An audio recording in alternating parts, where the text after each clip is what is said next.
Síganos en nuestras redes sociales. En Twitter, @telediarios. En Facebook, Telediario S. Y en la señal internacional de Ecuador TV para Estados Unidos, a través del paquete latino de DirecTV en el canal 457 y también vía streaming para el mundo por www.ecuadortv.es. Amigos televidentes, muy buenos días. Gracias por acompañarnos en esta nueva jornada informativa aquí en Telediario. Bienvenidos y bienvenidas. Sofía, buenos días. ¿Qué tal, Diana? Muy buenos días. Así es, amigos y amigas. Tenemos información nacional e internacional de inmediato. Vamos a revisar los titulares. La Fiscalía de España solicitó la extradición de Pablo Romero, exdirector de la Secretaría Nacional de Inteligencia, acusado en Ecuador de ser el autor intelectual del plagio de Fernando Balda. Encontrar alternativas para proteger la capa de ozono y evitar el calentamiento global fue el objetivo de la 30ª reunión de las partes del Protocolo de Montreal. Más de 500 millones de dólares entre obras ejecutadas, asignaciones presupuestarias y créditos productivos destinó el gobierno nacional a la provincia de Guayas. En el ámbito internacional, 13 muertos dejó un tiroteo en un bar en California, Estados Unidos. El atacante fue identificado como Aidan David Long, de 29 años de edad, quien fue hallado muerto en el lugar del hecho.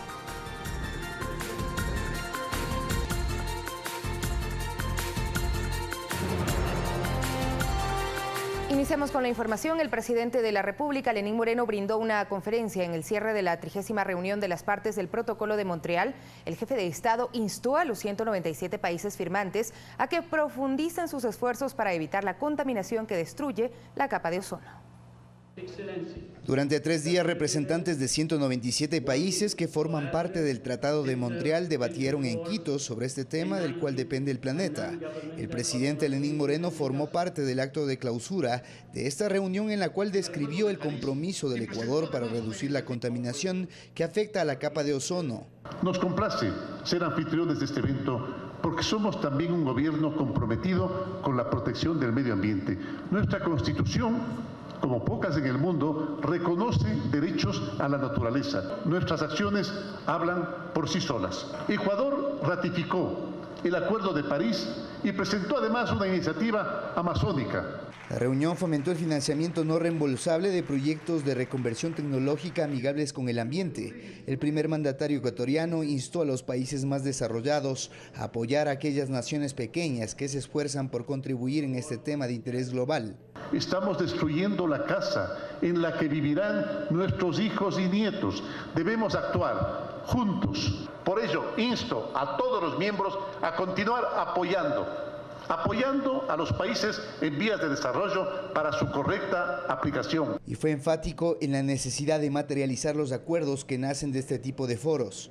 El éxito de este protocolo radica en el compromiso de que todos los países aquí reunidos trabajemos juntos, así como venimos trabajando en la reconversión tecnológica del sector industrial. La secretaria ejecutiva de Ozono de las Naciones Unidas describió un panorama en el cual no se puede dar tregua en las acciones que se deben implementar para reducir el calentamiento global, que en la actualidad es de 1 grado. El liderazgo político de todas las partes marcará la diferencia para atacar este desarrollo. Más que nunca necesitamos sumisión y determinación para que el protocolo cumpla sus mandatos. De este evento se obtendrán decisiones de alto nivel para construir proyectos como la enmienda de Kigali, de la cual el Ecuador forma parte desde el 2017 y que permite acceder a los fondos no reembolsables para reducir el uso de sustancias hidrofluorocarbonadas o HFC que aceleran el cambio climático.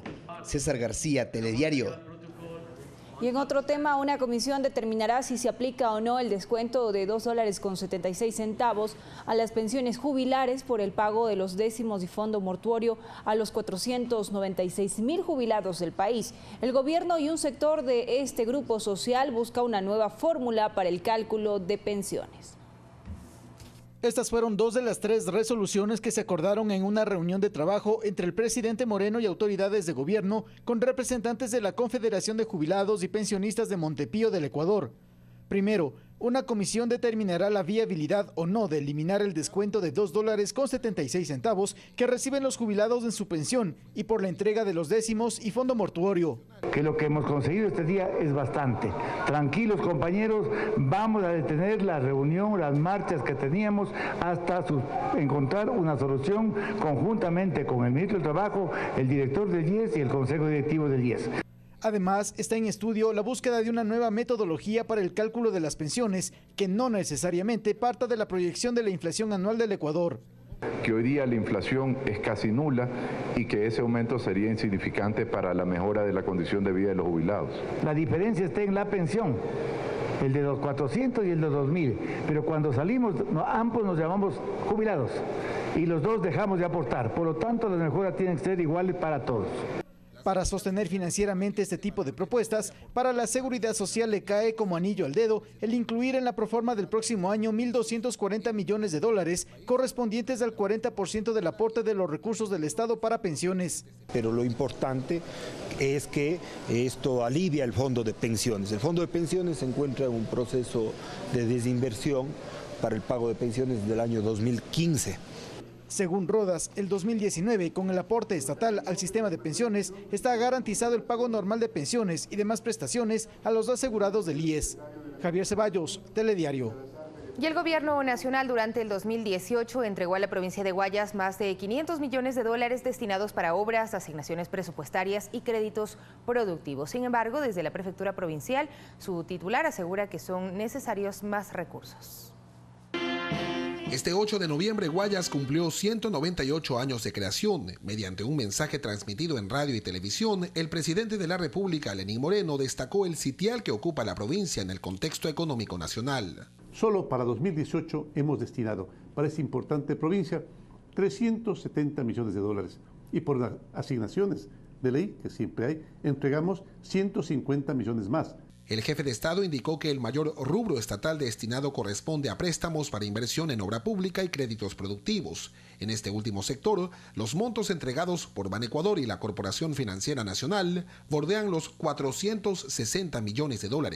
Así, en lo que va de nuestra administración, hemos desembolsado para Guayas un total ya de $1.135 millones. Pero no se puede dejar de lado a aquellos que están tan desvalidos, tan desprotegidos, que es función primordial y urgente del gobierno atenderlos. Y en eso estamos desde la gobernación. El prefecto provincial Jimmy Jairala sostuvo que aún restan obras por concluir antes de que finalice su administración, aunque señaló que lo ideal sería que la provincia recibiera más recursos del Estado.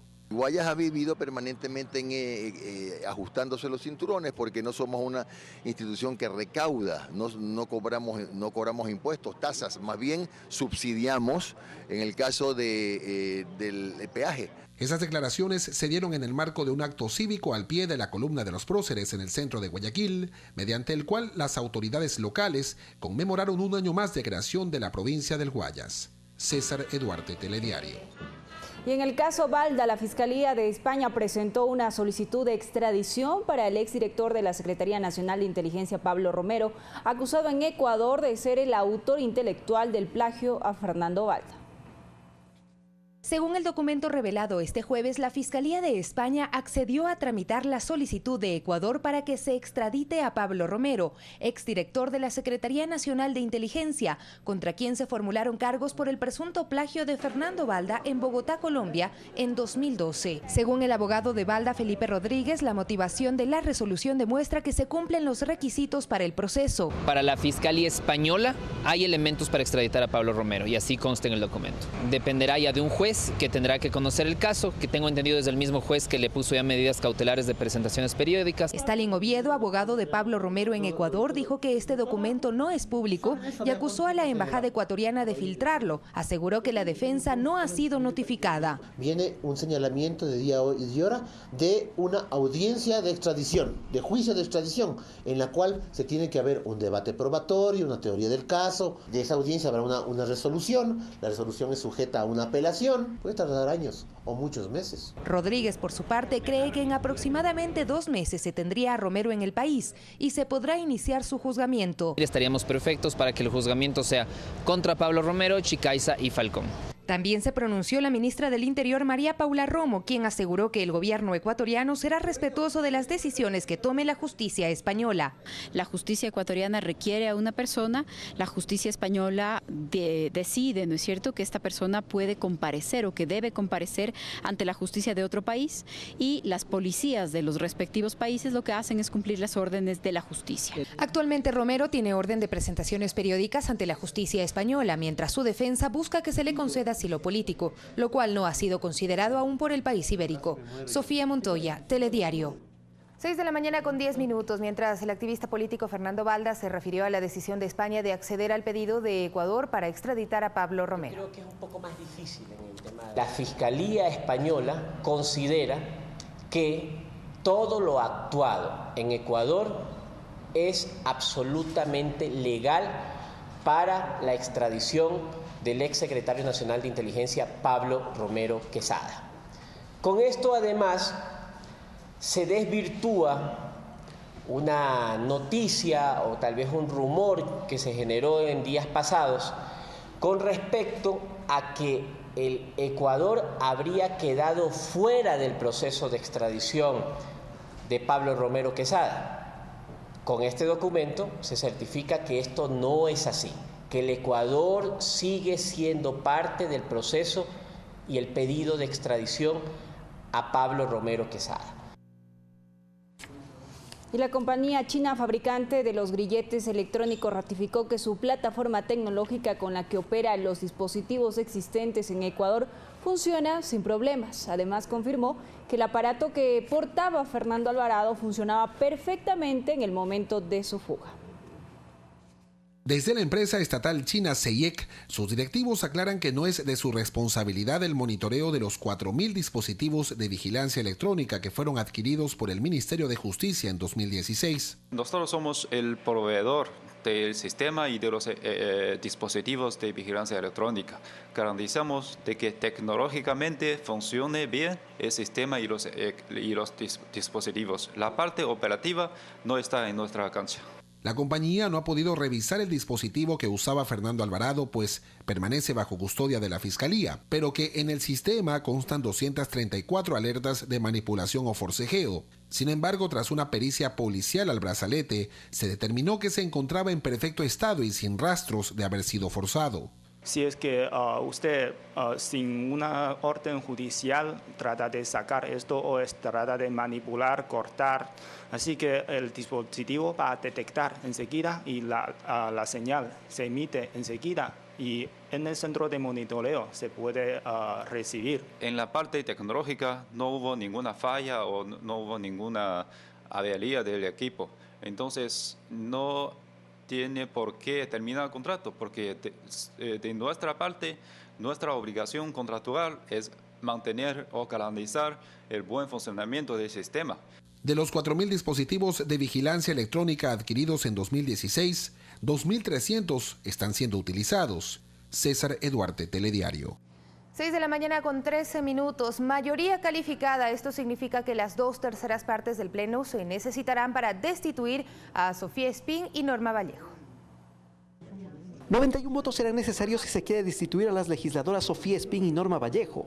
Eso es hasta el momento lo único resuelto por el Legislativo y que fue aprobado en medio de la algarabía de la bancada de la Revolución Ciudadana. Que deben ser las 2/3 partes de este plenario los autorizados para destituir a un legislador. Después se ratificaron las acusaciones y defensa en el caso de Espín, por la visita que la legisladora realizó a la cooperadora eficaz en el caso Balda, la ex agente Diana Falcón. De que esto se vuelve incompatible con el cargo que ejercemos de fiscalizar y legislar, porque eso es haber ejercido una presión política sobre una privada de la libertad para que cambie su versión.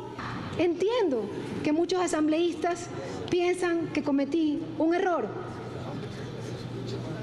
Yo respeto lo que ustedes piensan, pero definitivamente no hice nada ilegal. Definitivamente no hice nada que no estuviera contemplado en mi labor como asambleísta y como fiscalizadora, y peor que riña con la ley que nos rige, que es la LOF. El informe solicita la destitución. La asambleísta Sofía Espín cometió un rosario de violaciones en la visita que efectuó al denominado Centro de Confianza de Chillogallo. Se abrió el debate. Fueron 8 intervenciones, donde no hubo acuerdos, y por lo cual fue necesaria la presentación de una nueva moción. En base a lo que ha dicho, presente a la Secretaría General sus pruebas de descargo certificadas, que estas pruebas sean remitidas a los asambleístas. Con esto la algarabía de la Revolución Ciudadana se convirtió en reclamo. Entendemos que no había los votos y entonces ¿cuál es el ejercicio de la democracia? No hay los votos y reabren el proceso. Es que esta discusión ahora se retomará en 72 horas. Alex Llanos, Telediario. Y se conformó la mesa de perjudicados por la aplicación del error inexcusable. Según el presidente del Consejo de la Judicatura, todos los casos de jueces destituidos serán analizados nuevamente. Cerca de 250 son los casos de jueces destituidos bajo la figura de error inexcusable. Luis Fernández fue separado en 2012 luego de fallar a favor del exdirector del Hospital de la Policía, César Carrión, y descartar su participación en el 30S. Por esta circunstancia molestó al poder de turno del Correato y se nos siguió estos juicios a través de la ex ministra de Justicia, Joana Pesantes. José Ricardo Villagrán también denuncia haber sido perseguido y destituido por adoptar una resolución judicial. Aquellos jueces que no se amedrentaban, aquellos jueces que peleaban, como el caso de la mayoría de nosotros, y que no hicieron caso, que fueron desobedientes, pues su destino era ser destituidos. El presidente del Consejo de la Judicatura de Transición, Marcelo Merlo, asegura que son estos funcionarios las principales víctimas de una época nefasta para la justicia ecuatoriana. Estamos comenzando esta tarea de la reparación integral. De manera tal que no solamente procedan ustedes a reintegrarse como debe ser a las funciones de las que fueron maliciosas, perversamente despojados, sino que también exista la reparación condigna que el Estado ecuatoriano les debe a ustedes por todos estos años. Los expedientes volverán a ser revisados tras la conformación de la mesa de perjudicados por la aplicación del error inexcusable, con la participación de más de 150 jueces, fiscales y funcionarios destituidos. Sofía Montoya, Telediario. 6:17. El presidente del Consejo Nacional Electoral, Gustavo Vega, dio detalles del nuevo registro electoral que estará vigente para las elecciones de 2019 y que fue aprobado esta semana. Explicó quiénes se encontraban en el registro. Allí están guerrilleros con cédula de identidad ecuatoriana, allí están ciudadanos... ¿Guerrilleros de dónde? Guerrilleros de Colombia, de la frontera norte. Por otro lado, extranjeros, sobre todo de ciudadanía original cubana y colombiana, que no cumplieron los requisitos. De repente, con una visión muy ágil, se les dio identidad ecuatoriana antes de los 2 años, para que puedan tener derechos ciudadanos en este país. Está también un número importante de personas descesadas que evidentemente no podían ejercer su derecho por ser fallecidas. Están personas que tenían doble cédula de identidad. Y el titular del CNE también defendió la decisión de ya no contar con la certificación ISO para la institución. Aseveró que no es la OEA, sino una empresa mexicana. Cuestionó al secretario general del organismo, Luis Almagro, quien no apoyó la consulta popular realizada a inicios de año. La OEA no tiene por qué poner sus narices en la soberanía nacional. Creemos que esa es una decisión en favor de la soberanía del Ecuador, para hacer respetar un organismo que tiene que coordinar acciones para que el panamericanismo se cumpla. Pensamos que en este caso no es un organismo neutro frente al giro que ha dado el país frente a los nuevos vientos que exige la ciudadanía. 6:19. Momento de hacer una pausa en Telediario. Así es, regresamos enseguida con más noticias. Quédese con nosotros.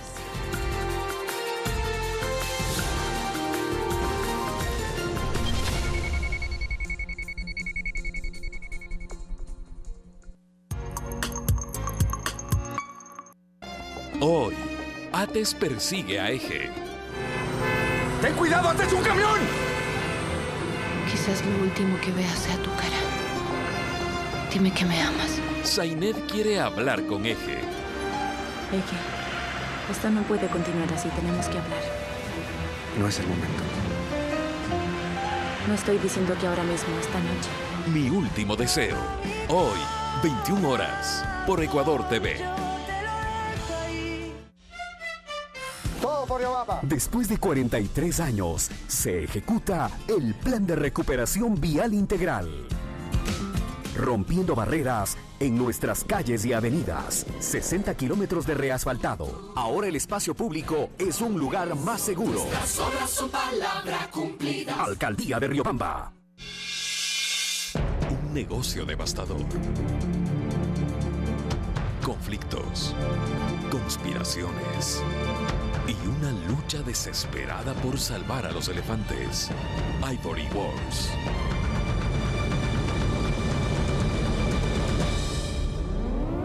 Planeta Peligro. Este domingo 20 horas. Por Ecuador TV. En circunstancias aún por investigarse, fue encontrado el cadáver del juez de instrucción Guido Pasos. Nos íbamos a casar cuando tuviéramos 1000 mariposas. Ahí, para. ¿Conoces a ese hombre? 4 meses y días le tomó a ella llegar a donde yo nunca imaginé que llegaría. Estar frente a frente con el hombre más poderoso del país. Soy la mujer de Guido Pasos, el juez que mandaste matar. Si no me encuentras, lo que más quiero es que escribas mi historia, que es la de Guido. La verdadera. Mariposa Negra. Este sábado en nuestro cine, a las 22:30, por Ecuador TV. Forma parte de nuestro club de suscriptores de Diario El Telégrafo, por $13,90 mensuales. Benefíciate de descuentos especiales en establecimientos aliados a nivel nacional. Club de suscriptores El Telégrafo, porque estar bien informado tiene más de un beneficio.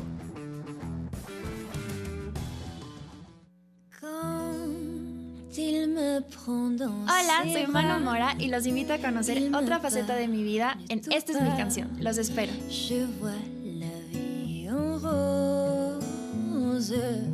Esta es mi canción. Sábado 20 horas. Por Ecuador TV.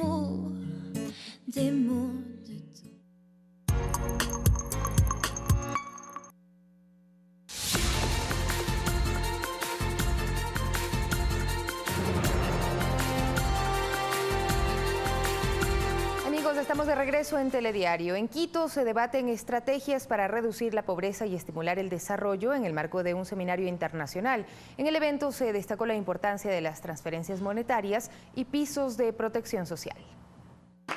Expertos nacionales e internacionales y autoridades ecuatorianas debaten la importancia de ayudas como los bonos de desarrollo humano que entrega el Estado para personas en extrema pobreza. Uno de los principales mecanismos de combate a la pobreza desarrollados en los últimos años en muchos países de América Latina y han constituido también la puerta de entrada de esas poblaciones más vulnerables, más excluidas a los sistemas de protección social.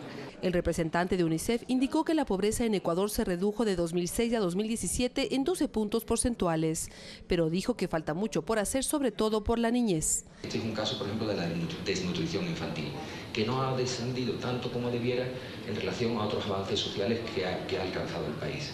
Destacó programas como la Misión Ternura que buscan realizar un acompañamiento en los primeros años de vida, mientras que la ministra de Inclusión resaltó que reciban el bono por parte del Estado personas en extrema pobreza. Tenemos a 120.000 ya familias en el marco del bono variable. Esto significa que es una transferencia monetaria que está entre 50 y 150 dólares de acuerdo al número de niños. Trabajamos básicamente en que la corresponsabilidad se cumpla. Me refiero a la inserción de los niños, niñas y adolescentes en el sistema educativo. Los tipos de transferencias monetarias que se reciben en Ecuador son bono de desarrollo humano, bono de desarrollo variable, pensión Mis Mejores Años para adultos mayores y la pensión para las personas con discapacidad. El Estado invierte alrededor de $800 millones al año. Verónica Rivadeneira, Telediario. 6 de la mañana, 24 minutos, y en el Parque Industrial Chayauyacu de la ciudad de Cuenca se inauguró un laboratorio de innovación de la madera con el objetivo de que la industria dedicada a esta actividad acceda a herramientas que permitan mejorar sus productos. Se trata de la fábrica de aprendizaje digital denominada Aimalab. Es la primera en su tipo ubicada en el austro del país. Su objetivo es innovar la industria de la madera y el mueble. Este centro de fomento de la madera permite garantizar productos de calidad, de altísima competitividad, que les permitan insertarse en diferentes mercados a nivel local, nacional e internacional. Tiene herramientas de última generación que permiten convertir la madera en objetos no convencionales. La pulsera que llevo aquí es una pulsera de madera, que no nos imaginaríamos que podemos tener cosas curvas o cosas flexibles en madera. La imaginación es el límite básicamente aquí. Aquí personal especializado en el manejo de la maquinaria recibirá a empresarios y emprendedores que tengan ideas para mejorar sus productos. Venir acá. Básicamente aquí es donde podrán tener información sobre los servicios, los costos de los servicios. Obviamente las empresas afiliadas a IMA van a tener una ventaja en cuanto a sus costos. Que la empresa privada, que los industriales pues puedan venir a este laboratorio y puedan generar prototipos, puedan generar diferentes tipos de partes, piezas. Además, en este laboratorio ingresarán estudiantes de carreras tecnológicas afines. Va a acoger a los estudiantes y desde esa perspectiva los estudiantes comienzan a generar y adquirir conocimientos y competencias en un lugar real. César Tacuri Vintimilla, Telediario. Les contamos que el 70% de la población del cantón Patate en la provincia de Tungurahua depende de la agricultura. El cultivo de aguacate busca crear fuentes de empleo y exportar. Jorge Luis Cueva es un joven visionario que hace 10 años inició en el cultivo de aguacate en el cantón Patate, provincia de Tungurahua. Esta planta tiene propiedades en vitamina K, ácido fólico, potasio, vitamina C, entre otras, por lo que es apetecible en los mercados extranjeros. Los mercados potenciales están más en Rusia o en China, pues la alta población que hay ahí nos indica que puede haber una gran demanda. El clima permite que se coseche 20 toneladas anuales de aguacate por cada hectárea. Árboles de más de 80 años en producción, entonces eso implica que tranquilamente 2 generaciones pueden ser tranquilamente mantenidas. El aguacate es el sustento económico de varias familias que se dedican a la agricultura. Sobre todo la variedad Hass, que es la que se está proponiendo que sea el cultivo del aguacate. Casi el 70% estamos en tema agrícola. El cultivo de aguacate se desarrolla en los 2.500 metros sobre el nivel del mar. Máximo Barba, Telediario.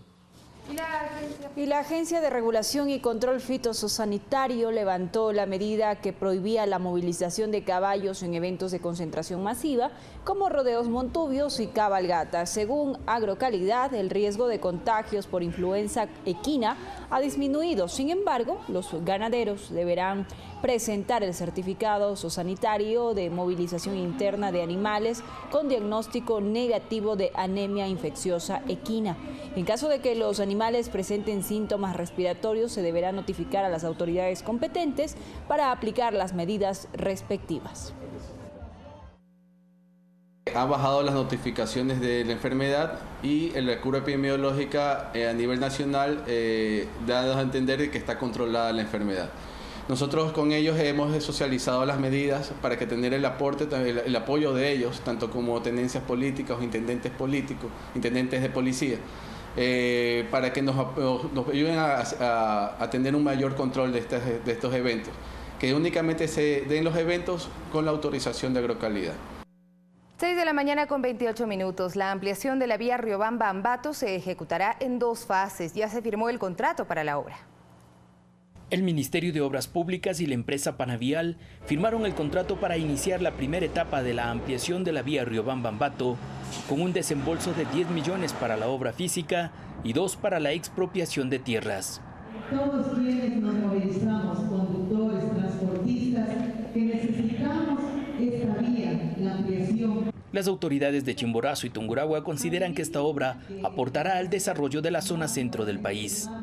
Y esta vía tiene que significar progreso para los chimboracenses. Nuestra aspiración es que se concluya el 100% de esta vía. La vía tiene 45 kilómetros y en la primera etapa se intervendrán 18. La etapa 1 comprende los tramos Urbina-Andaluza, mientras que la segunda etapa comprenderá el tramo Ceballos-Ambato. Y se tendrá una inversión adicional de 90 millones de dólares. La empresa constructora mencionó que está lista para emprender la obra y en sus planes está cumplir la primera etapa en los 12 meses que dicta el contrato. Por eso anunció el señor ministro que a partir del 2020 se activarán las otras fases.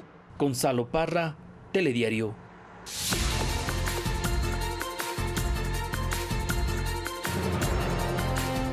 Vamos con más noticias en el ámbito internacional. Ahora estudiantes, docentes y trabajadores de 32 universidades públicas de Colombia marcharon en Bogotá para exigir al gobierno del presidente Iván Duque mayores recursos para solventar el déficit presupuestario en el sector. En la marcha que recorrió la avenida 30 de la capital colombiana hubo algunos enfrentamientos entre estudiantes y efectivos policiales, lo que generó el cierre de calles principales y de estaciones del Transmilenio. Duque expresó su rechazo total a los actos vandálicos perpetrados durante la manifestación de estudiantes, donde al menos 8 policías resultaron heridos. Quiero expresar de manera clara y contundente mi rechazo total a las expresiones de violencia que se presentaron el día de hoy por parte de algunos individuos que violentaron establecimientos de comercio, que violentaron medios de comunicación, que paralizaron la movilidad de muchísimos ciudadanos, que afectaron la tranquilidad en la vía pública. Estos hechos violentos los tenemos que rechazar todos los colombianos. La violencia no puede ser una forma de expresión. Y quiero expresar mi solidaridad a las personas que se vieron afectadas por estos hechos y a los miembros de la fuerza pública que fueron agredidos vilmente. Y en Perú, la Fiscalía presentó una denuncia constitucional contra el expresidente Pedro Pablo Kuczynski por la presunta compra de votos en el Congreso para evitar su destitución. La denuncia, que incluye a exministros y congresistas, fue presentada por los delitos de cohecho activo genérico impropio y tráfico de influencias agravado. Los votos de los legisladores disidentes encabezados por Kenji Fujimori salvaron a Kuczynski de un primer pedido de vacancia en diciembre del año pasado por sus vínculos con la empresa brasileña Odebrecht, desde que fue ministro en el gobierno de Alejandro Toledo. En Estados Unidos, las autoridades californianas confirmaron la muerte de 13 personas en un tiroteo dentro de un bar al sur del estado. El atacante fue identificado como Ian David Long, quien falleció de un disparo dentro del centro de diversión. El tirador fue identificado como Ian David Long, un veterano del Cuerpo de Marines de Estados Unidos, quien ya había tenido problemas con la justicia. Tenía 28 años, vestía de negro, era alto y habría llegado al Bardenline Bar Grill en el auto de su madre. Y además de su arma calibre 45, contaba con bombas de humo. No creo que haya sido algo aleatorio. Él vivía en el área. Por cuestión de sentido común, diría que por alguna razón fue este sitio que sabía que estaba allí, pero no es que le andaba pasando y decidió entrar y atacar el lugar. Creo que no tenía un objetivo específico. Habrá que investigarlo, pero por ahora nada lo indica. Algunos testigos informaron que Long habría disparado al menos 30 veces con una pistola antes de lanzar bombas de humo a la barra llena de gente. Lo vi apuntar a la parte trasera de la caja registradora y seguía disparando. Salí corriendo por la puerta principal. Se generó un gran estado de pánico. Todos intentaban levantarse y luego me pisaron un par de veces. Un hombre vino detrás de mí, me levantó y me dijo, vamos. Los disparos eran muy rápidos y muy fuertes, e indudablemente eran mucho más de lo que probablemente sería una pistola normal.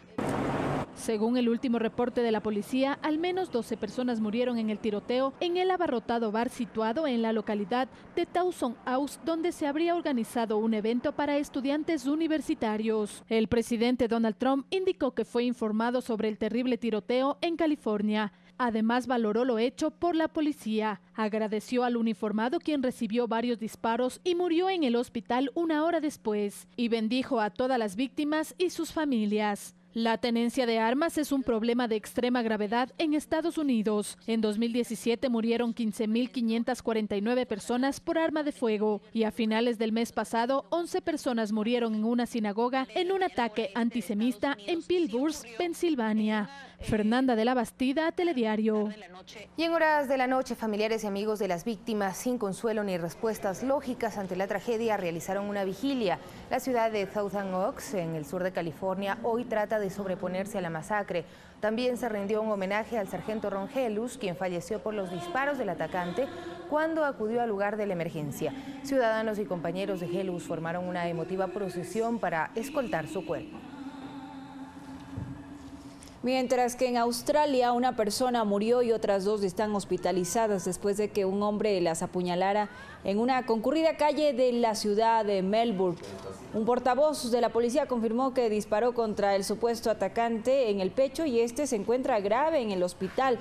El supuesto atacante había salido de un vehículo en llamas después de que aparentemente lo hubiera estrellado contra un centro comercial de la concurrida calle de Bourke. Tras salir del coche, el presunto autor del ataque arremetió con un cuchillo contra los allí presentes, uno de los cuales falleció en el lugar.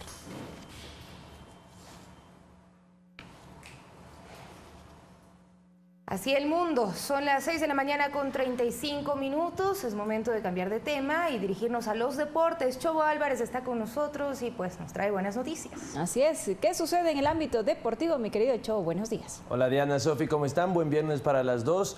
Buenas noticias para Ecuador, volvimos a conseguir medallas en el Mundial de Halterofilia. El día de ayer Tamara Salazar, ella consiguió 2 medallas, una de plata y una de bronce. 21 años para ella, el futuro es prometedor en esta categoría. Muy bien, nos alegramos por estos triunfos de nuestras compatriotas. Bien representados. Adelante, Chobo. Y de esta manera comenzamos los deportes. Esto es Fanático en día viernes.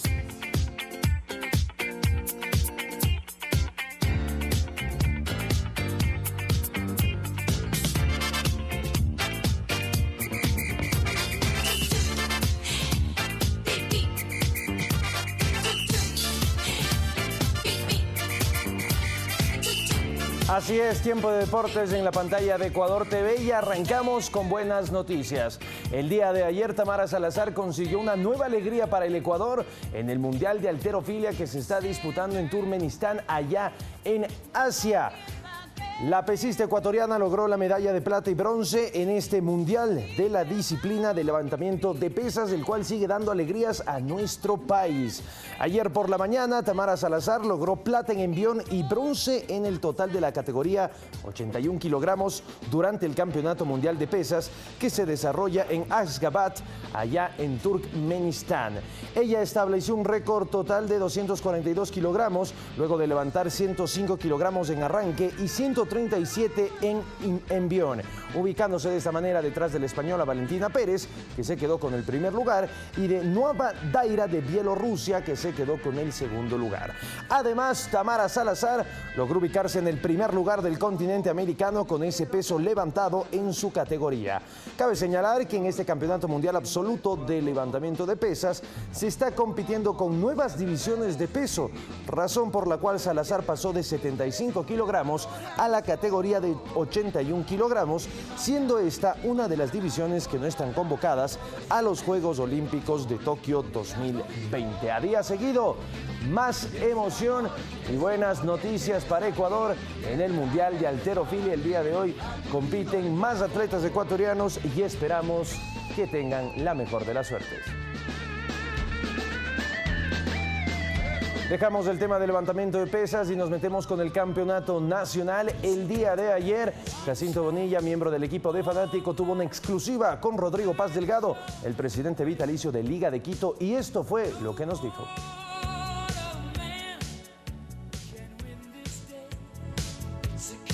Hemos pidiendo al directorio, inclusive en la etapa de que hubo de elecciones, de que tenemos que establecer una conversación para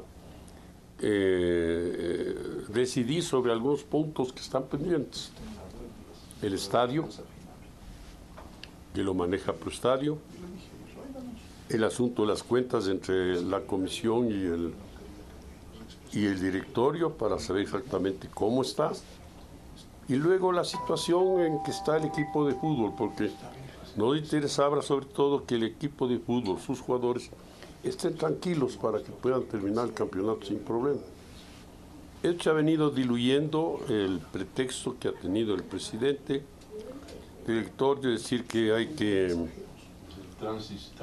¿Cómo es? Transición. Una transición. Venimos de transición y no se resuelve nada. Nosotros lo que decimos es, estamos dispuestos a seguir la comisión, yo ya no estaré ahí, está dispuesto a seguir siempre y cuando se respeten las mismas condiciones que se dio hace 21 años. Es todo. Ahora, si eso no es posible, que se haga cargo el directorio. Hay un problema de fondo en Liga, que en eso sí los expresidentes nos hemos comprometido en estudiar y buscar una propuesta. Hay esta división entre equipo de fútbol y club. Y eso es malo para las dos partes. Entonces tenemos que buscarle una solución. A eso sí nos comprometemos. Nosotros decimos que, por ejemplo, los dueños de suites, que son 430 me parece, deberían tener alguna forma de opinión, porque también ellos se ven afectados. Si no hay un buen equipo de fútbol, el precio de esas suites que están en casi 100.000 y pico de dólares pueden bajar. Entonces, ese es uno de los problemas que hay. Los superhinchas están contribuyendo, pero hay que darles algún estatus, alguna forma de, como he visto que hay en otros clubes del mundo. Y finalmente la hinchada también tiene derecho a tener una opinión. No es que ellos van a meterse en los saunas, ni en las canchas de tenis, ni nada, pero alguna opinión tienen que tener. Por ahí tenemos que buscar que el equipo de fútbol siempre esté vinculado al club, pero con una independencia que también no le afecte al club. Se viene una nueva fecha FIFA, la de noviembre. Ecuador tendrá actividad contra Perú el 15 y el 20 contra Panamá. Ya conocemos la lista de convocados y dentro de las novedades aparece la de John Jairo Cifuente, el goleador del campeonato nacional que tiene 35 goles. Muy buena temporada para él, para el jugador de la Católica, y por algunos actos de indisciplina estaba alejado de la disciplina de la tricolor. Hernán Darío Gómez puso paños fríos al tema y convocó al goleador de Católica, que esto fue lo que dijo. Feliz por esta nueva oportunidad, creo que aprovecharla al máximo y nada, que oportunidades que den un minuto que esté, hacerlo de la mejor forma. La verdad que sí, las cosas que he venido haciendo creo que era para estar en esta convocatoria, pero bueno, agradecerle también al DT que me dejó una oportunidad más en la selección, aprovecharlo al máximo. Yo creo que he venido trabajando silenciosamente y semana a semana he venido mostrando mi fútbol. Como he dicho en varias entrevistas, creo que vestir la camiseta de tu país es algo que tienes que hacerlo con mucha responsabilidad, con mucho sacrificio, con muchísima humildad. Para mí la selección significa muchísimas cosas. La selección es la vida para mí, es lo que tanto anhelé y lo que tanto soñé. Luis Chango, el presidente de Mushuk Runa, hace pocas semanas estaba en boca de todos porque decía que no iba a aceptar el ascenso de su equipo, sino quedaba entre la primera o la segunda posición del campeonato de la Serie B. Ahora vuelve a la palestra pública Luis Chango con declaraciones en contra de la naciente Liga Pro. ¿Cómo está el presupuesto estipulado? ¿Cómo van a tener punto de equilibrio? ¿Cómo va a tener excedentes? ¿De qué manera la Liga Pro va a beneficiar a las instituciones deportivas? ¿De dónde va a generar ingresos económicos para los gastos en la Liga Pro? La Liga Pro nació con la idea del ámbito político, eso es todo. Eso es todo, para desestabilizar al ingeniero Chiriboga hace 3 años atrás o 4 años atrás. Ahí nació la idea de la Liga Pro. Y en los actuales momentos formalizó, ilegalmente se formalizó. Hoy hay que mirarle cuál es el nuevo horizonte. Esperemos que les vaya muy bien. Nosotros como Mushuk Runa Sporting Club no tenemos ningún interés, no tenemos ninguna influencia, casi no la tenemos ni siquiera acercamiento con la Liga Pro. Y por ahí se ha ido a unas que otras reuniones nada más, pero a nosotros no son las instituciones las que te permiten el desarrollo, ya sea en el ámbito deportivo y en cualquier ámbito. Son personas, son seres humanos. Y si ya cometieron la equivocación de que en este año mismo no haya descenso, eso mismo ya pierde credibilidad para el fútbol ecuatoriano, para la gente que sabemos cómo se debe manejar con toda la seriedad el fútbol ecuatoriano. Nos metemos de lleno en la jornada 18 del Campeonato Nacional, la 18ª jornada que arranca este día sábado y que puede estar definiendo el futuro de muchos equipos en esta segunda etapa, como es el caso de Aucas, que tiene su última oportunidad para continuar en la pelea de esta segunda etapa cuando recibe el día domingo a las 14:30 al puntero Macará. Aucas apunta a ganar no solo para conservar sus chances en la segunda mitad de este 2018, sino para comenzar a asegurar su participación en Copa Sudamericana. De momento, el cuadro oriental se mantiene en la 8ª posición de la tabla acumulada y estaría jugando un repechaje con el ganador de la Serie B. A continuación, la palabra del director técnico de Aucas, Darío Tempesta. Macará es un equipo que nos armó para este torneo. Un equipo que viene muchos años trabajando, además que viene trabajando con el cuerpo técnico y viene incorporando de forma selectiva y muy bien. Ustedes fíjense que las incorporaciones que hizo para esta última etapa era lo que necesitaba. El caso de Burray, el caso de Manchó, que era el central. No, los 4 extranjeros son 4 extranjeros que le dan Burgio, perdón, los 4 delanteros, los 4 extranjeros que tienen de muy buen rendimiento. Quiere decir, cuando uno arma selectivamente, es mucho más fácil poder planificar un torneo que cuando uno arma la primera etapa, como corresponde para pelear una categoría, y a partir de ahí empezar a armar. Yo creo que el Aucas va a crecer mucho con el tiempo, ¿no? Con el tiempo, si hacen las cosas bien, no tengo duda que va a construir un equipo donde puede pelear por cosas importantes. Entonces hoy nos enfrentamos contra un equipo de hombres, un equipo complejo, un equipo que sabe a qué trabaja, un equipo que convierte, es muy difícil convertirle. Entonces sabemos contra quién estamos jugando. También en algún momento perderá un partido, en algún momento va a empatar, en algún momento va a perder puntos. También juegan con la tensión de tener que ganar obligadamente. Insisto, no veo desde que estoy acá partidos fáciles. En ese sentido, creo que estamos a la altura para hacer un buen partido contra Macará. Macará, que viene desarrollando un buen fútbol practicado con buena defensa y con practicidad a la hora de atacar, tiene la gran oportunidad de mantenerse en la cima de la tabla de posiciones cuando visite a Aucas este domingo. Un solo punto de diferencia es lo que tiene Macará sobre su inmediato perseguidor Emelec, y aparte atrás de Macará llegan varios equipos, Delfín, Liga y Barcelona. A continuación, la palabra del delantero argentino Pablo Burcio en la previa del choque frente a Aucas. Va a ser un partido difícil, una cancha difícil, el horario también va a ser complicado si por ahí nos toca sola, así que nada, nos trataremos de adaptar. Para nosotros son todas finales, van a ser todos partidos duros, tenemos una pequeña ventaja y bueno, espero que lo podamos aprovechar. Sí, dependemos de nosotros y eso es importante, siempre cuando se depende de uno, por ahí deja un poco de tranquilidad de que si hacemos las cosas bien podemos lograr lo importante. Y este fin de semana tenemos muchísima actividad. Tenemos partidazos en Inglaterra, Manchester City contra Manchester United. En Italia, Milan contra Juve. En Alemania, Borussia Dortmund contra el Bayern Múnich, del Clásiker que se juega.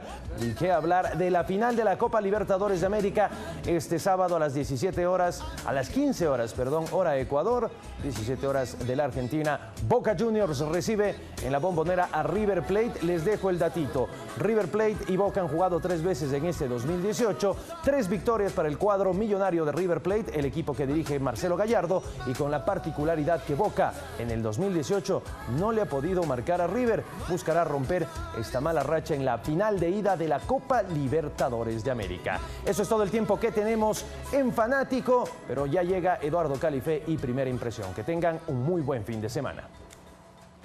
Gracias por la información deportiva, gracias amigas y amigos por continuar en nuestra sintonía esta mañana. Nuestros invitados de hoy en Primera Impresión, Richard Martínez, ministro de Economía y Finanzas.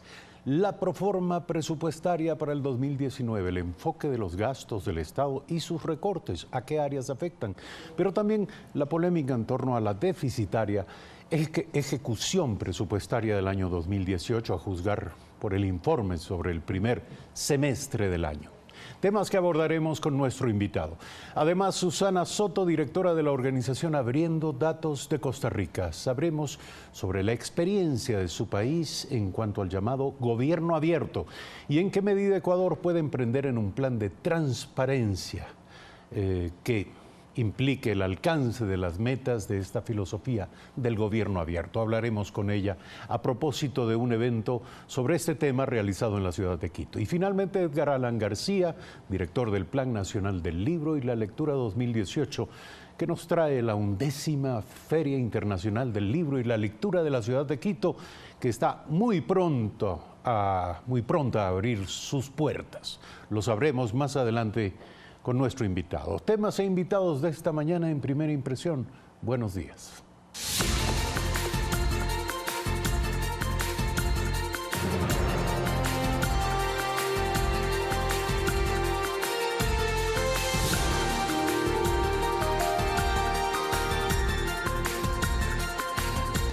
Seis de la mañana con 57 minutos. Diario El Telégrafo en esta mañana nos dice en su primera plana: Asamblea debatió el caso de Sofía Espín. El Pleno aprobó la selección de sus candidatos para la Corte Constitucional. Además, los subsidios continuarán intactos en el año 2019. El diálogo sobre la revisión quedó en suspenso. Esto también será materia de una entrevista esta mañana. Y por último, el 71% de las víctimas de trata corresponde a mujeres y a niños.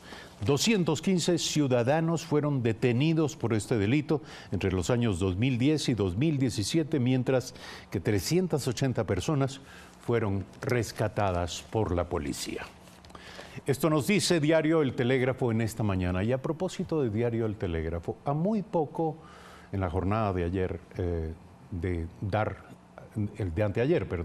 a conocer la resolución de la jueza de la Corte Nacional respecto del llamado caso Balda y el llamamiento a juicio al expresidente Rafael Correa, a Pablo Romero, exdirector de la CENAIN, y a 2 agentes de inteligencia del país, se dio a conocer antes de que este hecho se produzca, es decir, antes de que se sepa cuál había sido la resolución de la jueza Camacho, se dio a conocer a través de redes sociales una portada de Diario El Telégrafo en la que se anticipaba el resultado. Se decía que el presidente de la República, el expresidente Rafael Correa, iba a ser llamado a juicio en este caso.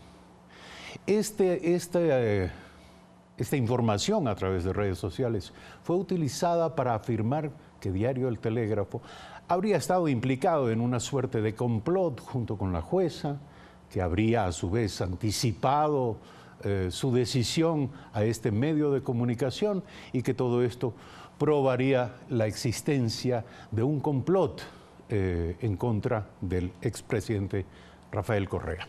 Hemos establecido contacto telefónico con Fernando Larenas, director de Diario El Telégrafo, a quien le damos los buenos días y le queremos preguntar cómo se explica la filtración de este titular y cómo se explica que haya estado producido un titular que hablaba de este desenlace antes de que la noticia haya sido entregada al público. Buenos días. Buenos días, Eduardo, y buenos días a los oyentes de Ecuador TV. Me parece, lo que podríamos comenzar es que así como ese término complot a mí me parece absolutamente cinematográfico. Lo que ocurrió realmente ese día, como tú lo dijiste en la introducción muy bien, la jueza Daniela Camacho debía ir a la Corte Nacional de Justicia. Ella debía tomar una decisión sobre un plagio y tenía 2 opciones, y siempre los medios de comunicación se manejan con 2 opciones o a veces con 3 opciones. En este caso eran 2, y nosotros simplemente en borrador, habíamos ensayado 2 titulares. Un titular decía que la jueza libera de culpa al expresidente en el caso Balda, y el titular 2, jueza dispone juicio y prisión contra el expresidente Rafael C. Entonces, eso ocurre siempre, Eduardo, y tú que has trabajado en medio de comunicación lo sabes, pero no se trata de que ese era el titular definitivo, porque todavía no se conocía la resolución de la Corte Nacional. Entonces, uno de esos titulares, alguien de dentro de la redacción le tomó una foto a la pantalla, alguien que tiene acceso al sistema editorial, tomó la foto y la envió a una cuenta de esas anónimas que hay en las redes sociales, y esa cuenta anónima la comenzó a viralizar, como le dicen ahora, y eso llegó a poder del presidente de la República. Entonces el expresidente inventó todo eso de complot, en fin. Es imposible que nosotros hubiéramos tenido acceso. Es decir, me parece a mí una falta de respeto a la función judicial justo en esta época en que hay independencia de cada una de las funciones. La Asamblea trabaja por su lado, la justicia por el suyo, la participación ciudadana por otro lado, el Ejecutivo tiene sus responsabilidades, la prensa tiene su papel ahora, la prensa informa libremente lo que está ocurriendo, pero la prensa no se puede inventar absolutamente nada. Nosotros no nos inventamos, simplemente ensayamos una posibilidad, así como cuando Ecuador se jugó el último partido en el Atahualpa con Argentina, habían dos opciones, no había más opciones, o clasificábamos al Mundial o simplemente decíamos chao Mundial, y eso fue lo que la mayoría de los diarios titularon. Eso fue más o menos en términos generales que es lo que pasó ese día, Eduardo. Gracias por aceptar la comunicación con Primera Impresión. Fernando Larenas, director del diario El Telégrafo, nos ofrece explicaciones sobre aquello que fue una versión a través de las redes sociales. Continuamos. El primer tema de esta mañana en Primera Impresión tiene que ver con la economía y con la proforma presupuestaria para el próximo año, que es 2.8% menor a la que se presentó hace un año. Calcula un precio promedio del barril de petróleo en $58.29. Si algo caracteriza la proforma presupuestaria para el 2019 es la austeridad, y ese es el mensaje que quiere dar el gobierno junto a la de un manejo responsable de los recursos y control de gastos excesivos. Según el Ministerio de Economía y Finanzas, representa el 27,7% del PIB y se sitúa en 31.318 millones de dólares, incluyendo gastos y amortizaciones. Comparada con la proforma presentada en 2018, es menor en un 2,8%. La proforma supone un precio promedio del barril de exportación de petróleo de $58,29, un crecimiento del Producto Interno Bruto de 1,43% y una inflación del 1,07%. El PIB nominal es de 113.097 millones de dólares. En el documento, los ingresos totalizan 22.361 millones de dólares y los gastos totales 26.016 millones de dólares, dando como resultado un déficit global de 3.655 millones de dólares, equivalentes al 3,2% del PIB. La Comisión de Desarrollo Económico de la Asamblea Nacional, presidida por Esteban Albornoz de Alianza País, tiene la misión de analizar el documento por decisión del Consejo de Administración Legislativa. Néstor Aguilera, Telediario.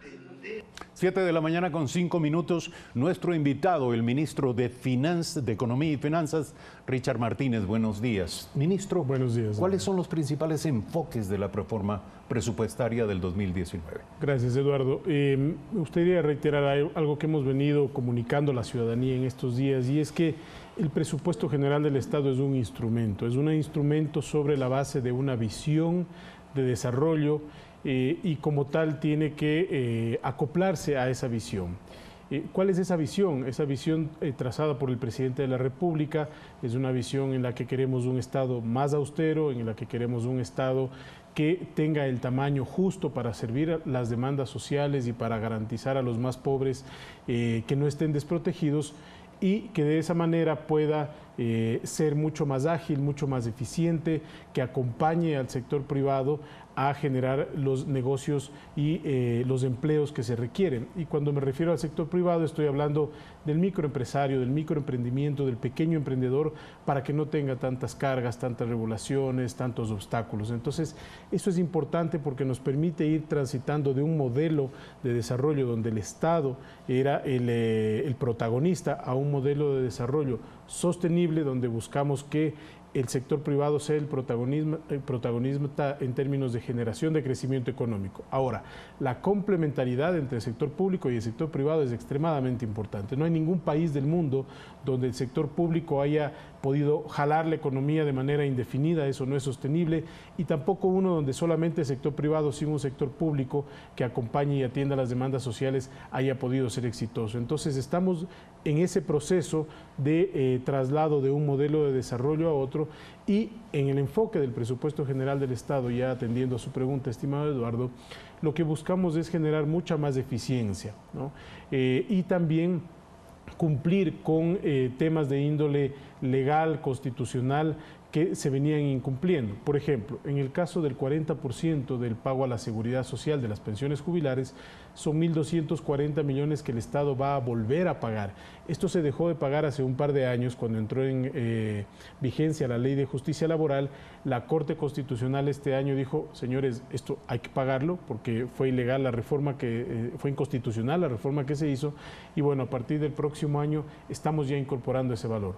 Otro rubro muy importante es que, fruto de la ley amazónica, debemos hacer una preasignación adicional para los GATS amazónicos a través de un fondo, y para la Amazonía en general a través de un fondo que hace que el Estado deje de percibir 278 millones de dólares para administrarlos en otras fuentes. Entonces, son allí cerca de 1.500 millones de dólares que presionan el gasto corriente, que obviamente el Estado va a cumplir con aquello y que nos obliga a ser más eficientes en otros lados. Por ejemplo, en compra de bienes y servicios, Eduardo, se está preveyendo un recorte de cerca de 400 millones de dólares. ¿A qué rubros afecta básicamente? Mire, aquí hay dos ejercicios, un ejercicio horizontal y un ejercicio vertical por cada institución. El ejercicio horizontal es transversal, por ejemplo, viáticos, por ejemplo, viajes, por ejemplo, temas de uniformes, por ejemplo, minimizar el uso de horas extra, salvo que sea necesario para proveer servicios, ¿no es cierto? Entonces, ese tipo de rubros se dieron directrices presupuestarias en el mes de agosto que las entidades han tenido que aplicar directamente, y se puede aplicar allí, digamos, de manera horizontal. Y luego, con cada entidad nos hemos dado el tiempo, sobre todo las más grandes, las que más demandan del presupuesto, para ir revisando cómo podemos hacer un proceso de optimización para liberar esos recursos para poder sostener la inversión que ya se ha venido. El presupuesto o la proforma presupuestaria quiere pasar un mensaje de austeridad, de recorte, de gasto, de optimización de gastos. ¿Cómo hacer para que esto permee a toda la estructura del Estado, la que está en efecto llamada a ejecutar Efectivamente. Mire, no es sencillo, ¿no? Porque creo que es natural primero el hecho de que todo el mundo trate de defender su espacio de maniobra, y eso se hace a través de la gestión del manejo financiero. Pero el gobierno tiene que tomar esas decisiones, de lo contrario es insostenible el manejo fiscal a futuro. Pero yo veo que cada día hay mucha más conciencia y más voluntad de generar esos espacios. De hecho, ayer en un acuerdo interesante, importante, que convocó la señora presidenta de la Asamblea, un acuerdo por la gobernabilidad, dialogábamos acerca de este tema. Por ejemplo, qué bueno que sería que la ley en cada proyecto que tenga hacia futuro, que son dentro de su agenda legislativa, establezca un efecto fiscal neutro de cada proyecto, obligatoriamente de cada proyecto de ley que se apruebe. Es decir, si se va a aprobar un proyecto de ley que genera una reducción de ingresos, bueno, hay que ver por otro lado cómo se compensa eso.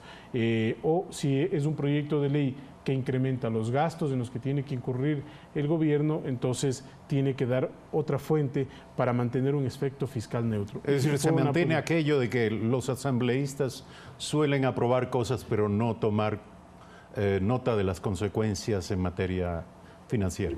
Claro, y eso creo que es, digamos, hay que pasar a esta etapa donde exista este efecto fiscal nuestro, y es un neutro, y es un compromiso que tiene que asumirlo el legislativo. Yo ayer dialogué con varios asambleístas y encuentro que hay espacio para ese tipo de cosas. Pero además, cada institución, Eduardo, cada institución tiene que revisar casa adentro dónde más existen espacios de optimización, porque nosotros como ministerio damos directrices, nos tomamos el tiempo de ir entidad por entidad, pero quién más que cada institución conocer lo que pasa adentro y dónde se puede optimizar y evitar que esto se siga convirtiendo en una bola de nieve. El objetivo de consolidación fiscal es extremadamente importante a futuro, estimado Eduardo, porque si no logramos hacer esto, cada vez el Ecuador va a tener más dificultades para acceder a financiamiento, le va a ser mucho más difícil financiar los programas sociales, por ejemplo,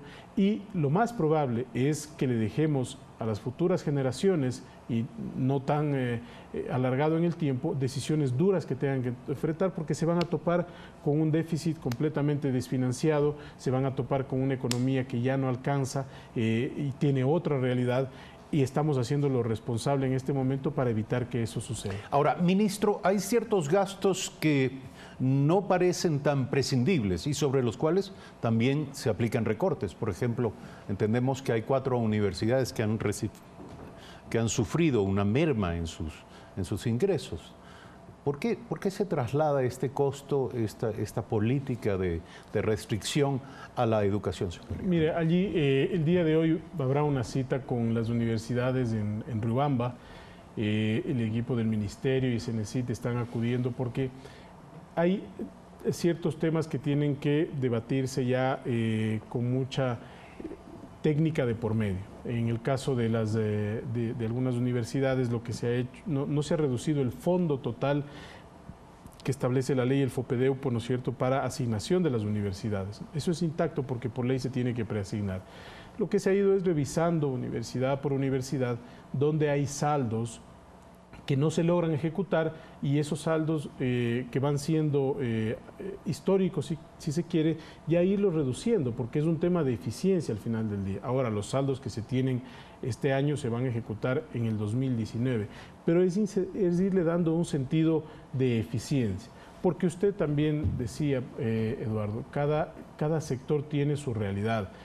La prioridad del gobierno es mantener el gasto social, garantizarle a los más pobres su acceso a ese gasto social, pero también hay realidades que se viven en el día a día que son sujetos de optimización. Por ejemplo, vehículos para las más altas autoridades de las universidades, y esto no lo hemos visto nosotros.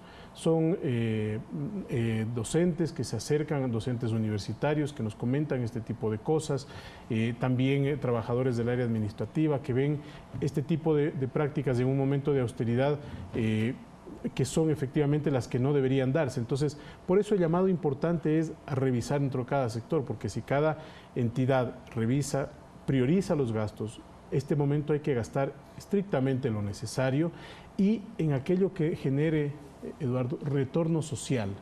Porque si yo estoy pensando en comprarle un vehículo, saliendo del ejemplo de las universidades en cualquier entidad, un vehículo para la entidad, porque más o menos, bueno, hay que pensar si eso es lo más rentable socialmente este momento, si podemos dilatar esa compra y más bien destinar esos recursos hacia proyectos de inversión social, que es lo que tiene que sostenerse al final del día. Ministro, hablando de ejecución y de eficiencia, se encendió la polémica respecto de la ejecución deficiente del presupuesto en el año 2018, a juzgar por los datos del primer semestre. ¿Qué ocurrió?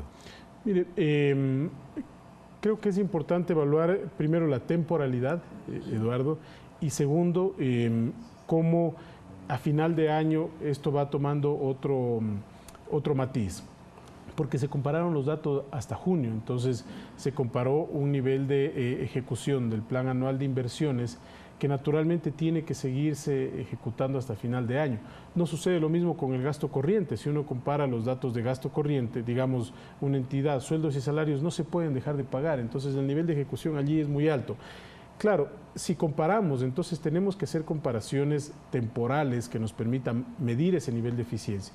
Si comparamos enero-junio de este año con enero-junio del año pasado y enero-junio de todos los años, estamos en un rango, efectivamente se redujo este año, pero no es de una manera dramática como se ha tratado de plantear. Parece que este año está en el orden del 47%, el año pasado, este año cerca de 43%, el año pasado cerca de 47% y así. Entonces, también hubo un problema y ese problema de ejecución sí afectó esa parte dentro, se podía haber sido más eficiente. ¿Por qué? Porque no hubo el financiamiento adecuado en el tiempo correcto durante los meses de marzo, mayo aproximadamente, que hubo la transición en el Ministerio de Economía y Finanzas y que obstaculizó una operatividad que demanda un trabajo diario que no se puede dar el lujo el país de tener ese obstáculo. Entonces, allí sí tuvimos una afectación y luego, hasta el final del año, vamos a ver ya cómo se va. Dice usted que hay que esperar los datos del segundo semestre para poder hablar en términos reales. Claro, porque además del financiamiento ya hemos ido concretando las fuentes de financiamiento. Ahora, si hubo problemas de presupuestación también, Eduardo, había proyectos que estaban dentro del presupuesto que no tenían, por ejemplo, financiamiento asignado, entonces hemos tenido que ir encontrando la forma de financiarlos y si es que no ha habido financiamiento, reprogramarlos para más Un par de adelante. preguntas finales, corríjame si no es así, pero cabe suponer que lo que no se ejecuta podría convertirse en ahorro. La pregunta es, si el nivel de ejecución es bajo, ¿dónde quedan los datos, dónde queda la firmeza y la consistencia de los datos sobre el déficit y sobre las necesidades del financiamiento externo? Bueno, este año el gasto de inversión ha sido menor al año anterior y eso efectivamente refuerza lo que usted menciona, Eduardo. Y si vemos cómo va evolucionando el déficit mes a mes, tenemos cifras positivas que a final del año, por esta dinámica, ya toman otro matiz porque tienen que reajustarse muchos de los espacios presupuestarios que no se pueden ir arreglando con la misma velocidad que tenemos temas pendientes en ese espacio. Por ejemplo, para el final del año vamos a terminar el déficit con cerca de poco más de 4.000 millones de dólares y poco más de 1.200 millones de dólares de déficit primario. Eso es lo que hemos previsto, pero si uno revisa las cifras con corte a octubre, diría, está muy alto ese déficit con el que van a cerrar. ¿Por qué? ¿Qué va a pasar en el último trimestre? Entonces, y en el último bimestre en este caso. Entonces, es una dinámica presupuestaria que también nos hemos planteado dentro del ejercicio de tesorería, de presupuestación y de financiamiento para el próximo año, irlo corrigiendo para evitar que esto pase, ¿no es cierto? Muchas veces las entidades al final del año dicen, bueno, hay que buscar cómo gastar para que no te recorten el presupuesto, ¿no es cierto? Y esto pasa en el día a día de las instituciones. Y otras, en cambio, han tenido que sufrir porque los efectos de no haber contado con un financiamiento oportuno. Entonces, esos ahorros se van viendo ya al final del año, Eduardo, pero tampoco es que se puede dejar todo lo que no se ha podido financiar en un momento determinado, se lo puede dejar para el próximo año. Hay cosas que tenemos que financiar, que tenemos que seguir financiando. Por ejemplo, el próximo año tenemos un rubro importante dentro del plan anual de inversiones para el programa Casa para Todos. Son 530 millones. Eso este año particularmente generó una demora en el proyecto, en la implementación del proyecto, porque no había el financiamiento disponible. Estamos trabajando en una estructura de financiamiento con organismos internacionales muy potente que nos permite abaratar el costo y tener esos 530 millones de dólares y luego ir hacia una ejecución mucho más veloz en términos de un programa emblemático. Ministro, me apremian para que concluya la entrevista, sobre todo por sus compromisos. Pero pregunta final, hoy es un día importante para la lucha contra la corrupción, dijo usted. El Ministerio de Economía y Finanzas inició el proceso de certificación internacional con el sistema antisoborno ISO 37001. ¿Qué significa esto? Una aclaración, Eduardo. Si usted gusta, podemos alargarnos. No tengo otros compromisos que impidan la terminación de la entrevista, así que tengo tiempo disponible en caso de que haya más inquietudes. Este tema es muy importante, Eduardo. Nosotros tenemos varios pilares de gestión. El uno es la eficiencia, el otro es la optimización, el otro es la transparencia y así tenemos varios pilares de gestión. Y dentro de la transparencia encontramos nosotros que existen muchas oportunidades para mejorar los esquemas de control, de prevención, de detección y de denuncia de posibles sobornos. Y también la lucha contra la corrupción que es Pero estamos hablando de sobornos dentro de la estructura de gestión de su ministerio. Claro, y esto tiene que ser, o sea, no estamos admitiendo, por si acaso, en esto hay que ser muy cautos, no estamos admitiendo que ha habido, que hay, etcétera, no podemos manejarnos sobre supuestos. Pero lo que sí estamos implementando esta norma para que en caso de que existan o de que hayan existido, tengamos los canales necesarios para que se pueda prevenir, primero con una lista de procesos, vamos a prevenir los sobornos. Entonces, ¿qué hace este proceso, este sistema? Determina, hace un flujo de procesos y dice, mira, aquí podrían haber espacios para soborno, entonces tenemos que cambiar así los reglamentos internos. Perfecto, avanzamos. Prevención. Luego, combate, denuncia, ¿no es cierto? ¿Qué pasa si a alguien le dicen, oye, mira, te voy a pagar tanto para que se libere tal pago que está pendiente? Entonces, esa persona tiene un mecanismo para denunciar esto. Me están intentando sobornar, ¿no es cierto? Y luego ya para la sostenibilidad de todos estos sistemas de lucha contra la corrupción. Entonces, es una norma muy importante, le hemos estado trabajando con Naciones Unidas, con la UAFE. CERCOP es el ejemplo a seguir en esto porque ya está implementando la norma, esperan tenerla en el mes de abril ya vigente.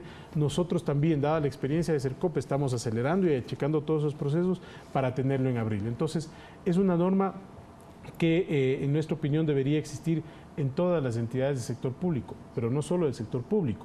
Aquí también dentro del sector privado tiene que implementarse una norma de esta naturaleza, porque tienen que revisarse los procesos, tiene que revisarse el mecanismo de denuncias y blindar de lado y lado. Los mecanismos de lucha contra la corrupción son del lado del sector público y del lado del sector privado, y con el sector privado también hemos estado trabajando para animar y alentar a esta lucha y este combate contra la corrupción. 7 de la mañana, 23 minutos. Imposible ser más acotados en este diálogo y con las materias que hemos tratado. Richard Martínez, ministro de Economía y Finanzas, gracias por estar aquí. Muchas gracias, ciudadano. Brevísimo corte. Susana Soto, directora de la organización Abriendo Datos de Costa Rica. Sabremos más sobre la experiencia en su país en materia del llamado gobierno abierto.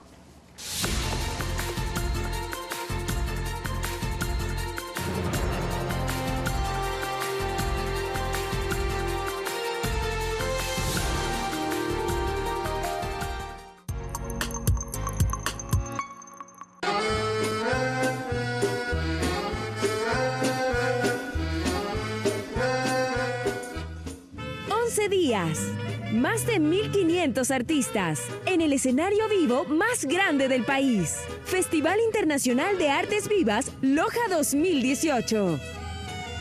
Compra tus entradas en www.festivaldeloja.com. ¡Vive las artes vivas! El gobierno de todos. Las historias continúan. Y Christian Johnson te invita a conocer cómo se ganan la vida los ecuatorianos en Estados Unidos. Algunos lo hacen conduciendo. Todo el mundo me conoce como Paquita la del Mundo. Otros vendiendo el sabor de nuestra tierra. ¿Cuál es el secreto de comida ahora? Oh, el secreto, la guayaba. Entérate qué labores hacen los ecuatorianos en el extranjero. ¿Por qué te gusta hacer esto? Porque así me gano la vida. 593 Ecuador, todos los sábados a las 19 horas, por Ecuador TV. Historias cotidianas de la realidad latinoamericana. Crónicas, entrevistas y exploración a profundidad de varios temas. América Ahora. Domingo 18:30 por Ecuador TV. Hoy recuerda los mejores momentos de Heidi en un resumen de la primera temporada. Esto me resulta muy sospechoso. Me enteré que estabas acá y vine a ayudarte. ¿Usted extraña a alguien? ¿Eso se escucha? Clara, bienvenida a la vida. Y quizás me preguntabas si vos... Hola. Hola. Qué linda que estás. Gracias. Hoy, a las 5 p.m. por Ecuador TV. Este fin de semana en Cine Familiar. Sábado. Tenemos un problema. Dime si eres un espíritu. Bobby y los cazafantasmas. Domingo. La leyenda de Atanasios. Era un buzo extraordinario. Escondió el tesoro en una cueva subterránea antes de que llegaran los otomanos. Claro, y obligarán a Adriana a bajar por él. La isla de los secretos. Fin de semana de Cine Familiar a las 16 horas por Ecuador TV.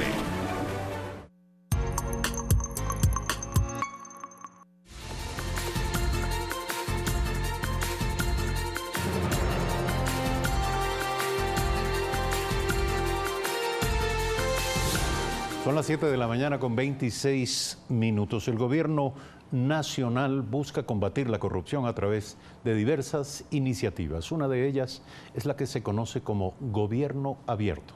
Se trabaja en un plan en el que también se busca involucrar a la sociedad civil.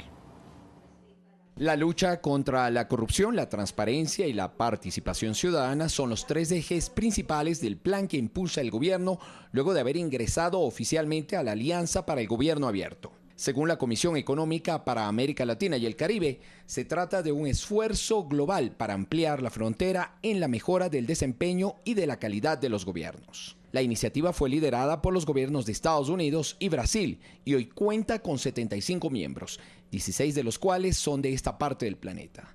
Luego del anuncio de la incorporación del Ecuador a esta iniciativa, se conformó un grupo de trabajo con entidades públicas, organizaciones de la sociedad civil y academia, con la Presidencia de la República como punto de contacto del gobierno ecuatoriano y la Fundación Ciudadanía y Desarrollo como punto de contacto de la sociedad civil. La idea es recoger propuestas ciudadanas y de otros países para posteriormente discutirlas en foros a realizarse en 8 ciudades del Ecuador, que deben terminar en un borrador del plan de acción de nuestro país, que deberá ser presentado en la Cumbre Mundial de la Alianza para el Gobierno Abierto, que se realizará en Ottawa, Canadá, en mayo de 2019. Néstor Aguilera, Telediario.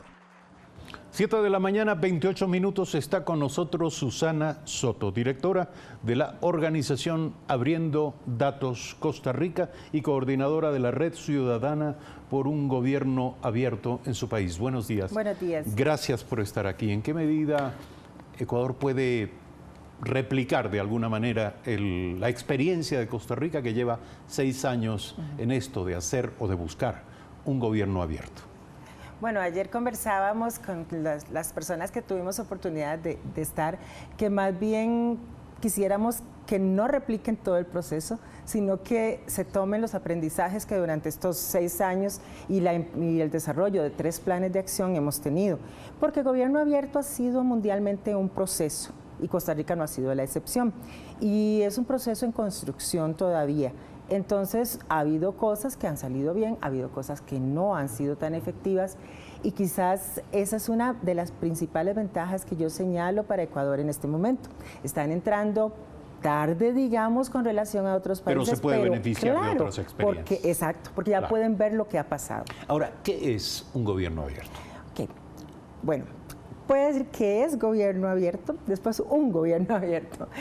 Gobierno abierto es un paradigma de gobernanza que surge a raíz de estos cambios que ha habido en la ciudadanía, que algunos han tenido que ver con la llegada de nuevas tecnologías, que nos han puesto al alcance de la mano información y que nos han hecho más críticos. También tiene que ver con la desconfianza que durante años hemos ido acumulando de los sistemas tradicionales.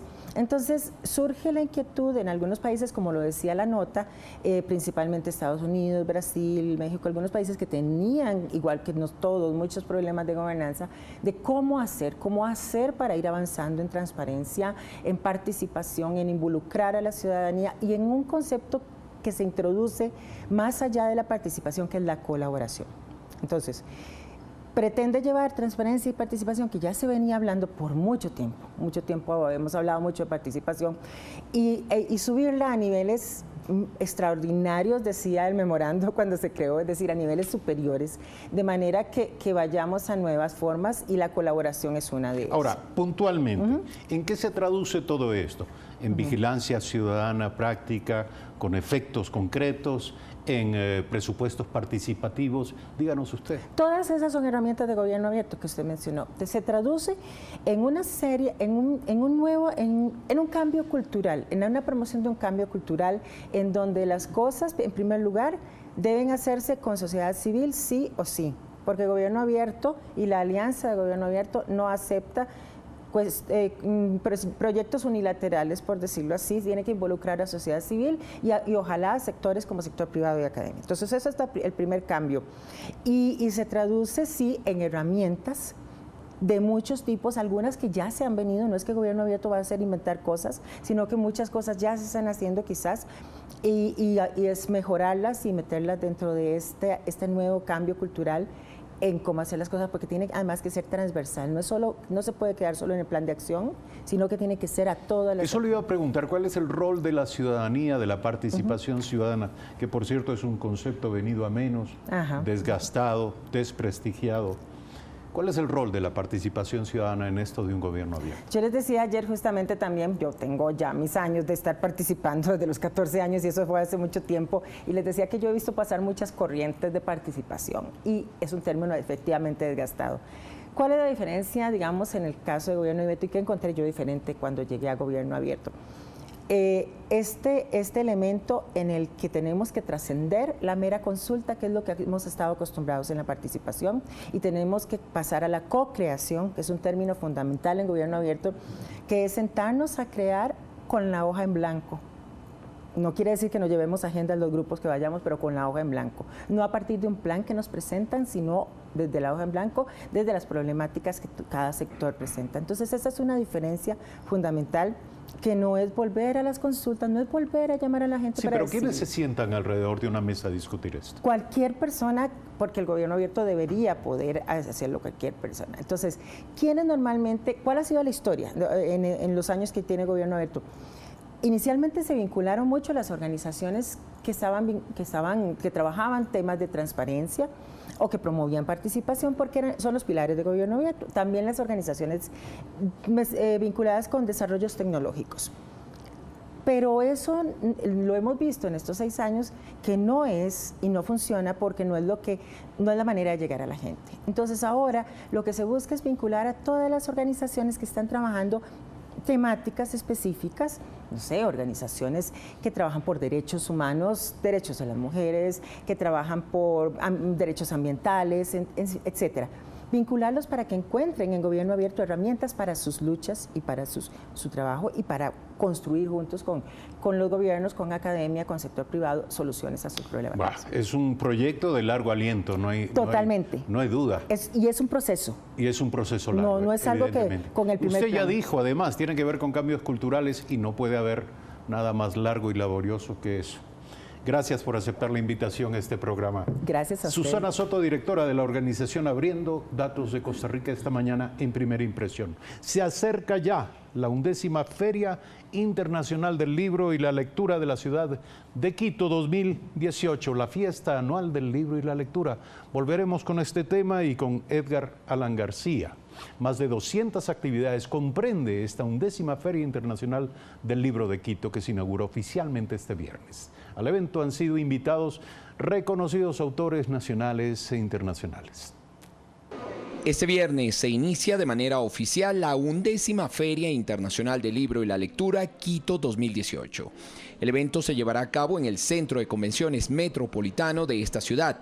Reconocidos autores de Colombia, México, Bolivia, Brasil, Perú, Inglaterra y Venezuela fueron invitados a participar en esta cita. Además estarán presentes trabajos de autores ecuatorianos. En total se espera la presencia de más de 80 escritores nacionales e internacionales. Sin embargo, el principal evento que concitó la atención previo a la edición de este año fue el conversatorio de Haruki Murakami, escritor japonés, reconocido autor de novelas y relatos y varias veces postulado al Nobel de Literatura. La charla magistral estuvo convocada para la noche de este jueves.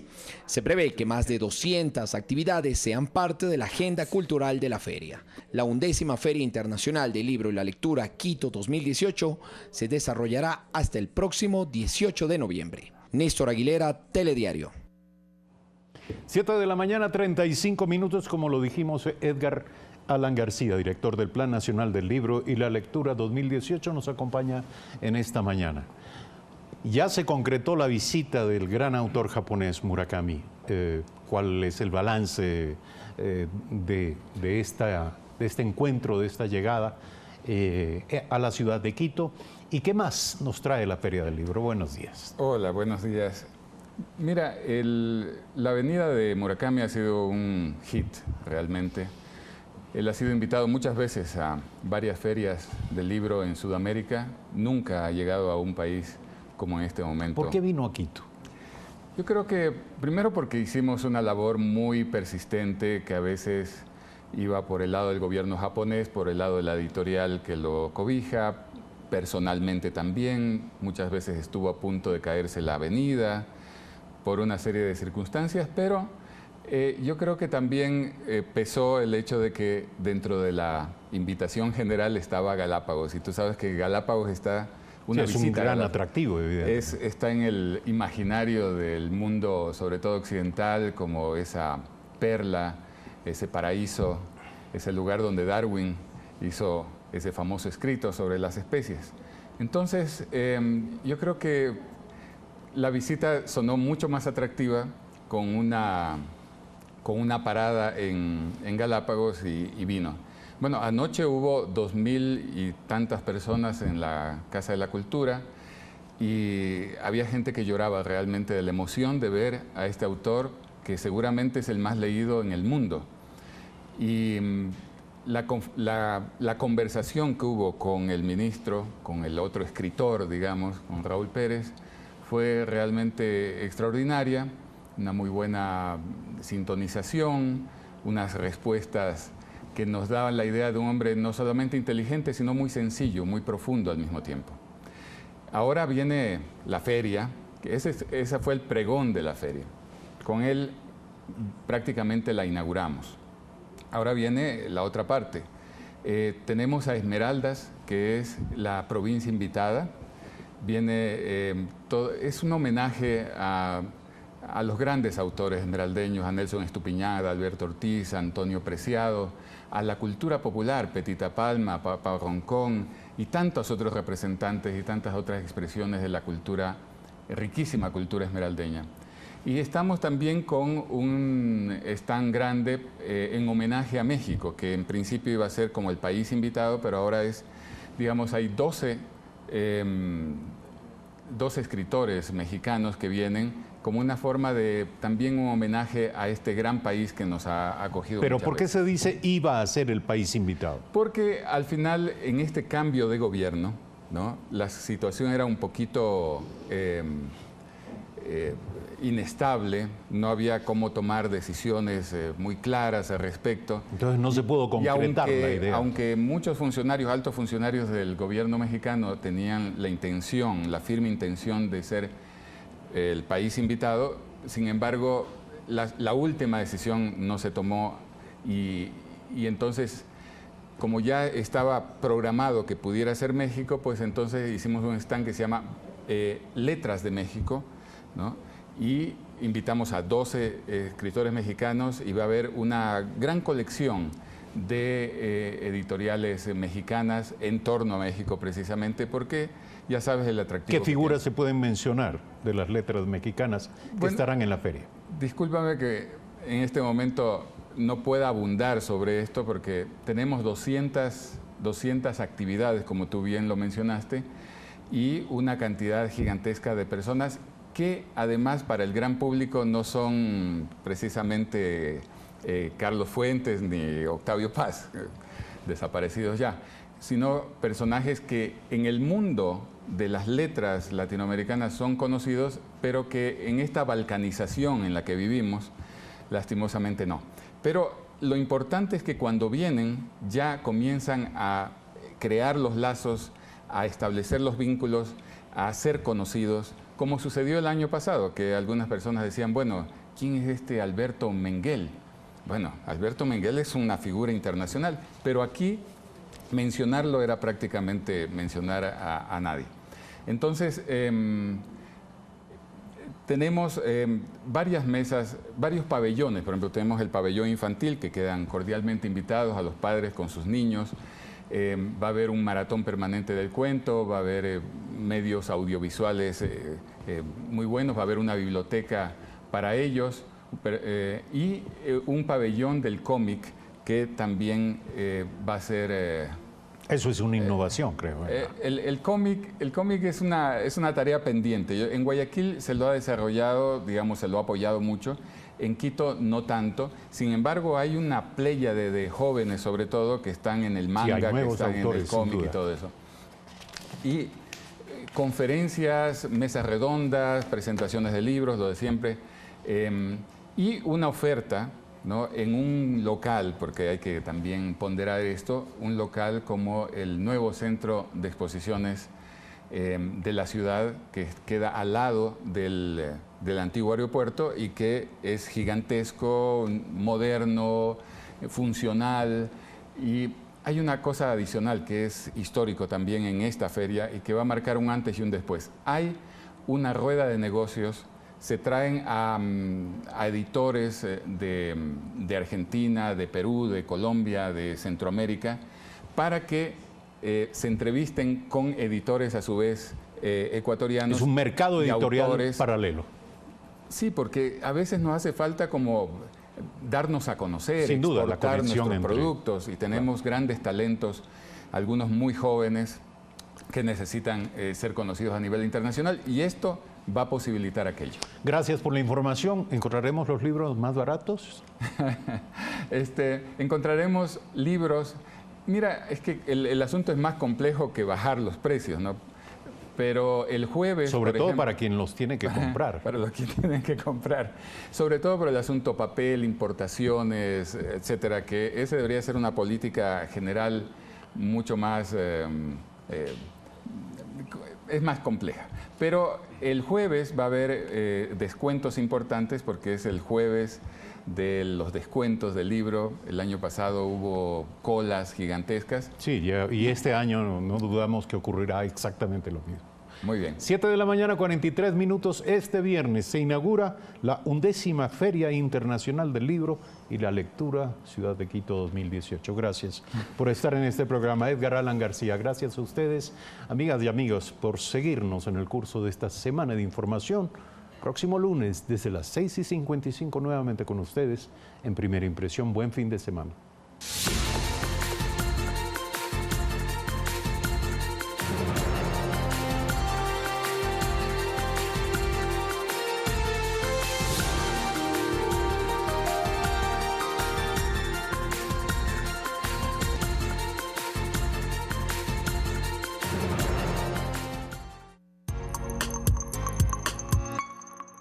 Cada noche, no solo traemos la noticia, te traemos a quienes son participantes de la misma. Entrevistas de importancia sobre las coyunturas del momento, investigación, frontalidad, información veraz. Imparcialidad ante los hechos. Si es noticia, está en Telediario. De lunes a viernes a las 8 de la noche, por Ecuador TV.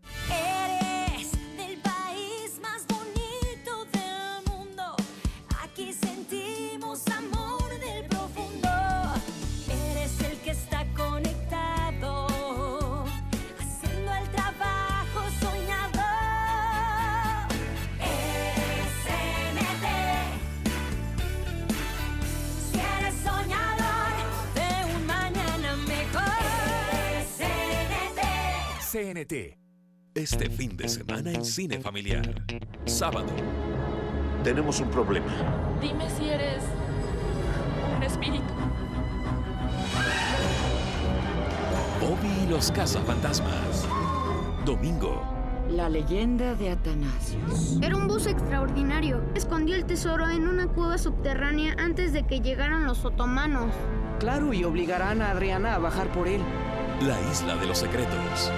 Fin de semana de Cine Familiar a las 16 horas por Ecuador TV.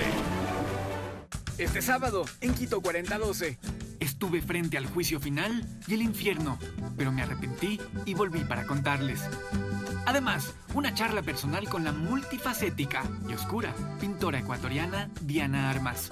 En el Día de los Difuntos, un sabor andino con más de 5.000 años de un negocio de 1950, en el mismo centro del Centro Histórico de Quito. Esto es Quito 4012. Este sábado, a las 20:30, en Ecuador TV.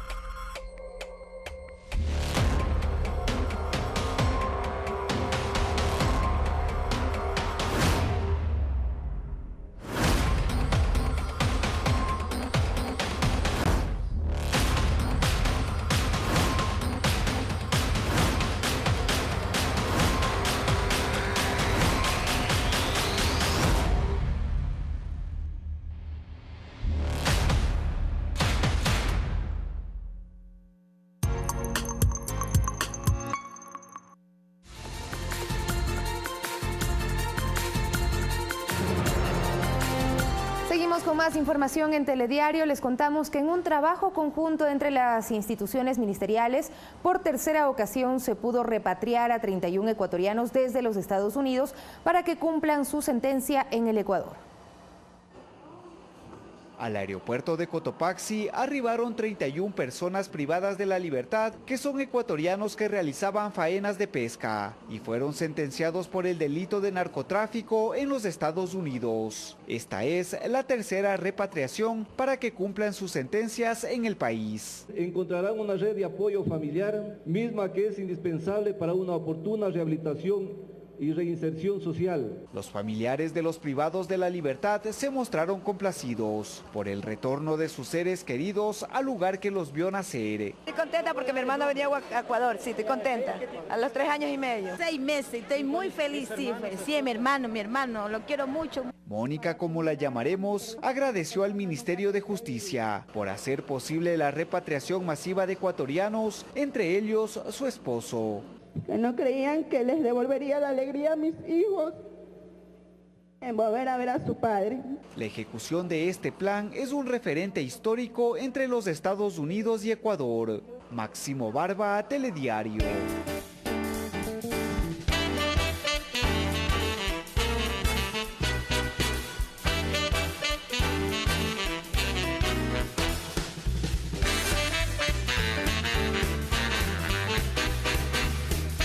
Y como todos los viernes les presentamos nuestro segmento A la Cola. Gabriela Quiroga se encuentra con nosotros para contarnos algunos temas que nos interesan para saber tratar mejor a las mascotas. Gaby, buenos días, gracias por acompañarnos. ¿Cuál es el tema de hoy? Hola Sofi, buenos días amigos. Sí, hoy vamos a hablar de un tema súper importante como es los lugares donde nos permiten entrar con nuestros animalitos, los bien llamados pet friendly. Tenemos algunos en nuestro país, en nuestra ciudad, y vamos a saber un poquito más de ellos. Pues bien, empecemos contándoles que cada vez más personas realizan sus actividades diarias junto a sus animales de compañía y pues lastimosamente no siempre encuentran lugares públicos que permitan el libre acceso a la familia completa.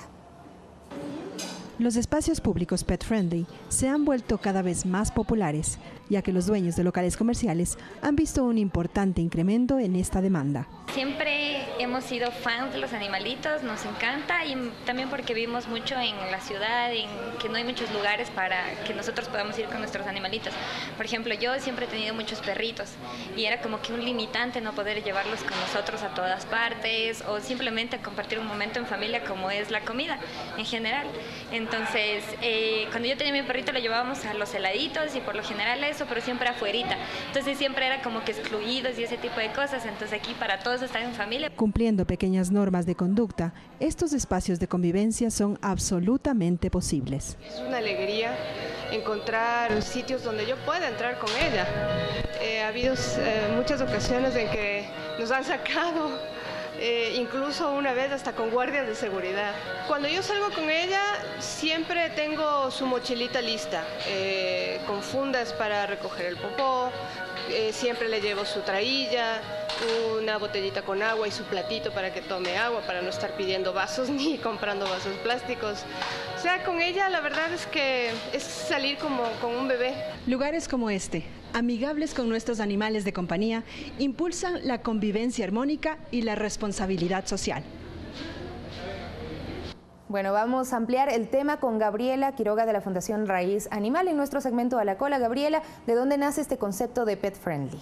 Bueno, nace desde que las personas empezamos a tener a nuestras mascotas, a nuestros perritos, a nuestros gatitos como parte de nuestra familia. Nosotros siempre tratamos de salir y ya no nos gusta dejarlos en la casa, no nos gusta de pronto dejarles en hoteles o encerrados, entonces buscamos la necesidad de ir a lugares donde ellos nos puedan acompañar. De aquí nace la idea de lugares, restaurantes, spas, centros comerciales, pet friendly. Negocios pet friendly. Sí. ¿Qué características tienen estos lugares? Bueno, los negocios pet friendly tienen, primero pueden entrar los animalitos sin ningún problema, tienen espacios adecuados especialmente para ellos. Por ejemplo, si vas a un restaurante hay lugares donde de pronto sean externos, donde ellos pueden estar, venden incluso snacks para ellos, galletas, platos también para ellos. Entonces, nosotros tratamos de llevarlos y aparte de que nosotros nos alimentamos, tienen comida especial para ellos y tenemos la tranquilidad de que ellos nos pueden acompañar. ¿Cuál es la principal preocupación que pueden tener pues estos negocios que deciden ser amigables con los animales y permitirlos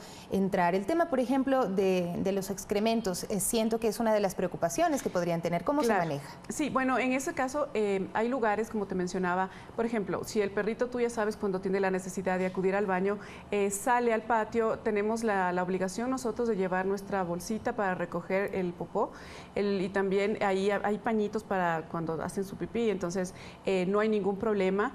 Es en la parte externa, pero nosotros como dueños responsables tenemos que siempre estar pendientes de las necesidades de los animalitos, entonces no hay ningún problema. En realidad incluso hay restaurantes que tienen unos pequeños cercos para que de pronto haya alguien que no comparta mucho pueda tener una división, entonces no hay ningún problema. Muy bien, estas recomendaciones hay que dárselas por supuesto a los dueños de las mascotitas que los llevan a este tipo de lugares. ¿Cuáles otras serían pertinentes? Bueno, por ejemplo, también tener sus vacunas todo el día, su carnet al día y llevarla por cualquier cosa, ¿no? Uno nunca sabe, tratar de que cada persona, como te menciono, le conoce bien a su animalito, entonces si es que empiezan a sentir de pronto a conocerse con otro perrito y sienten un poquito de agresividad, tratar de separarlos para no tener problemas y no causar incomodidad al restaurante y a las otras personas que se encuentran ahí. Y bueno, ¿cómo no se generan estos problemas entre los animalitos?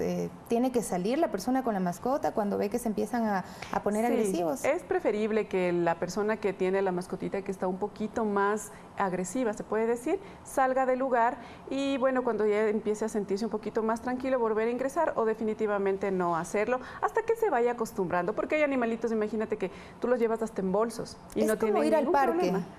Claro, solo que está contigo. El perrito cuando está con su tenedor, con su custodio o su dueño, como lo decimos, se siente más seguro. Entonces ahí uno sabe cómo tratarlo al animalito. Ahora, ¿podemos hablar de cuáles son los beneficios de este tipo de lugares a nivel psicológico, a nivel social? ¿Cuáles son los beneficios de un lugar pet friendly? Bueno, te cuento que ahora ya no solamente hay negocios como restaurantes, como te mencionaba, centros comerciales, ahora también hay oficinas pet friendly, donde tú puedes llevar a tu animalito y un día al mes lo hacen el día de tu mejor amigo, o se llama así, día de tu mejor amigo o día pet friendly. Entonces, son días en que tú puedes llevar a tu animalito.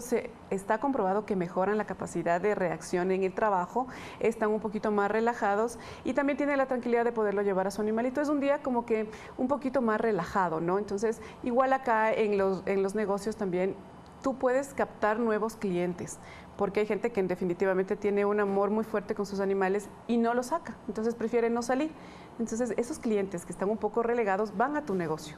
Entonces, tú captas mayor cantidad de clientes nuevos. Ahí están algunos de los beneficios. Gabriela, para finalizar, ¿dónde podemos encontrar estos lugares? ¿Cómo los podemos ubicar? ¿Hay herramientas tecnológicas, anuncios, simbología que nos permita identificar estos lugares? Bueno, primero hay aplicaciones donde ya te dicen tu celular cuáles lugares son pet friendly. En el internet los puedes encontrar y en los locales. Así como encuentras donde dice wireless, donde hay el internet y todo esto, hay una plaquita donde está el perrito y el gatito en color verde. Estos son lugares amigables con los animales, lugares pet friendly y pueden entrar sin ningún problema. ¿Ya hay algunos en Ecuador? ¿Hay muchos? Sí, en el Ecuador poco a poco se los está incrementando, ¿no?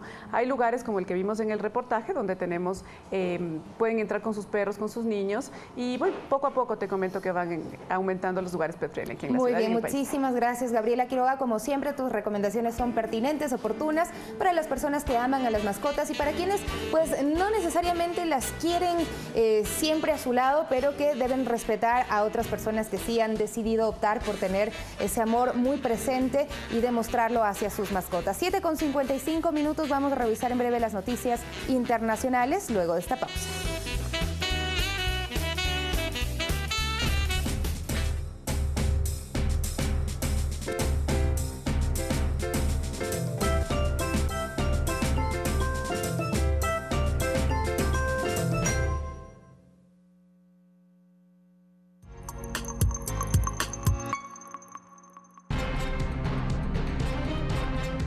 El poder de la comunicación al servicio de la sociedad.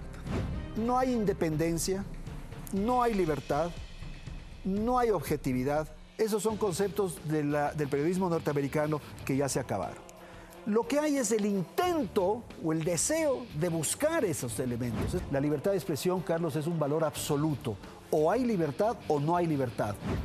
Este domingo Andrés Carrió nos acompaña en Derechos Reservados, periodismo sobre periodismo. Este domingo a las 9 de la noche, por Ecuador TV. Qué importante es tener un seguro de salud, porque nunca sabes cuándo aparecerán las enfermedades. Un seguro de vida para saber que a tu familia nunca les faltará nada. Uno que proteja el vehículo que tanto trabajo te costó tener. Y otro que proteja tus bienes contra desastres naturales. Este no es un seguro común, porque no todas las aseguradoras tienen un seguro para nosotros los agricultores. Ellos creen que somos un negocio de riesgo, pero hay una que sí apuesta por nosotros. En Seguro Sucre tenemos el único seguro agrícola para proteger la inversión y el trabajo de nuestros agricultores. Seguro Sucre, aseguramos lo que importa de verdad. Una empresa de todos los ecuatorianos que protege lo que es nuestro. El gobierno de todos. La mejor manera de resolver los conflictos es a través del diálogo. Para esto, los centros de mediación de la Prefectura de Pichincha ofrece a toda la comunidad consultas legales gratuitas, solución pacífica de conflictos para fijación de pensiones alimenticias, problemas laborales, civiles, de inquilinato y más. Visítenos en Plaza República, calle Manuel Arrea y Ante, edificio de la Prefectura. Calderón, calle 9 de agosto, OE 494, entre Paredes y Quitus. Sonanda, calles Teniente Hugo Ortiz y Cardenal Marcelo Espínola, segundo piso. Prefectura de Pichincha. Dejamos huella. Este martes en Memoria del Futuro. El desarrollo de productos innovadores que brindan calidad de vida a personas con discapacidad visual. Una plataforma web educativa de ayuda para los estudiantes en su preparación universitaria. Y una fundación para el desarrollo holístico del ser humano en armonía con la naturaleza. Las buenas ideas están en Memoria del Futuro. Este martes a las 22 horas por Ecuador TV.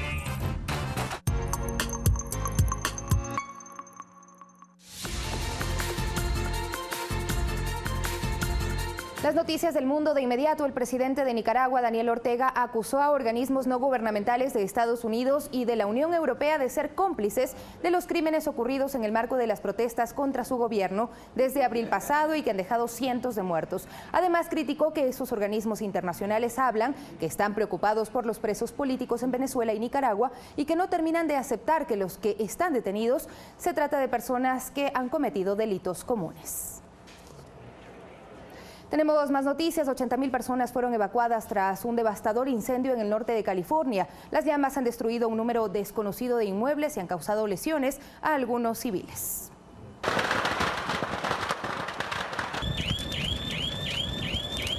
El incendio en el norte de California crece a gran velocidad, ayudado por fuertes vientos. Hasta el momento las llamas han quemado 8.000 hectáreas en menos de 24 horas y han forzado a evacuar a 30.000 personas.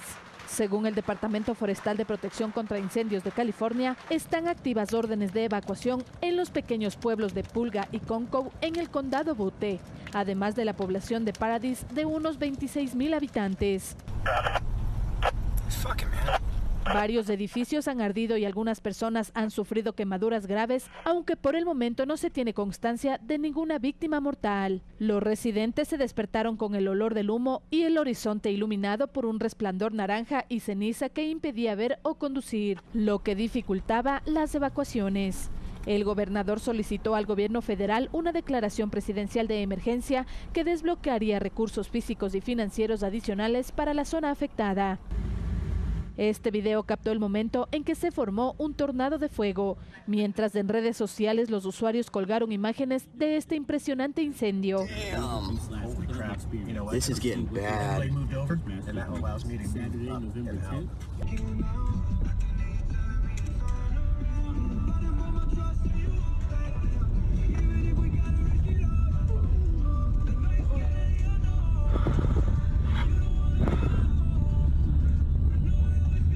Fernanda de la Bastida, Telediario. 8 de la mañana en punto. Con esto nos despedimos, amigos y amigas. Como siempre es un gusto acompañarles y también les agradecemos por permitirnos ingresar a sus hogares. Viene Diana Jacome y Arturo Barriga en el programa Más Cerca. Hoy se hablará acerca del turismo inclusivo y sostenible. Así es que quédense con nosotros en la señal de Ecuador TV. A las 13 horas, más de Telediario.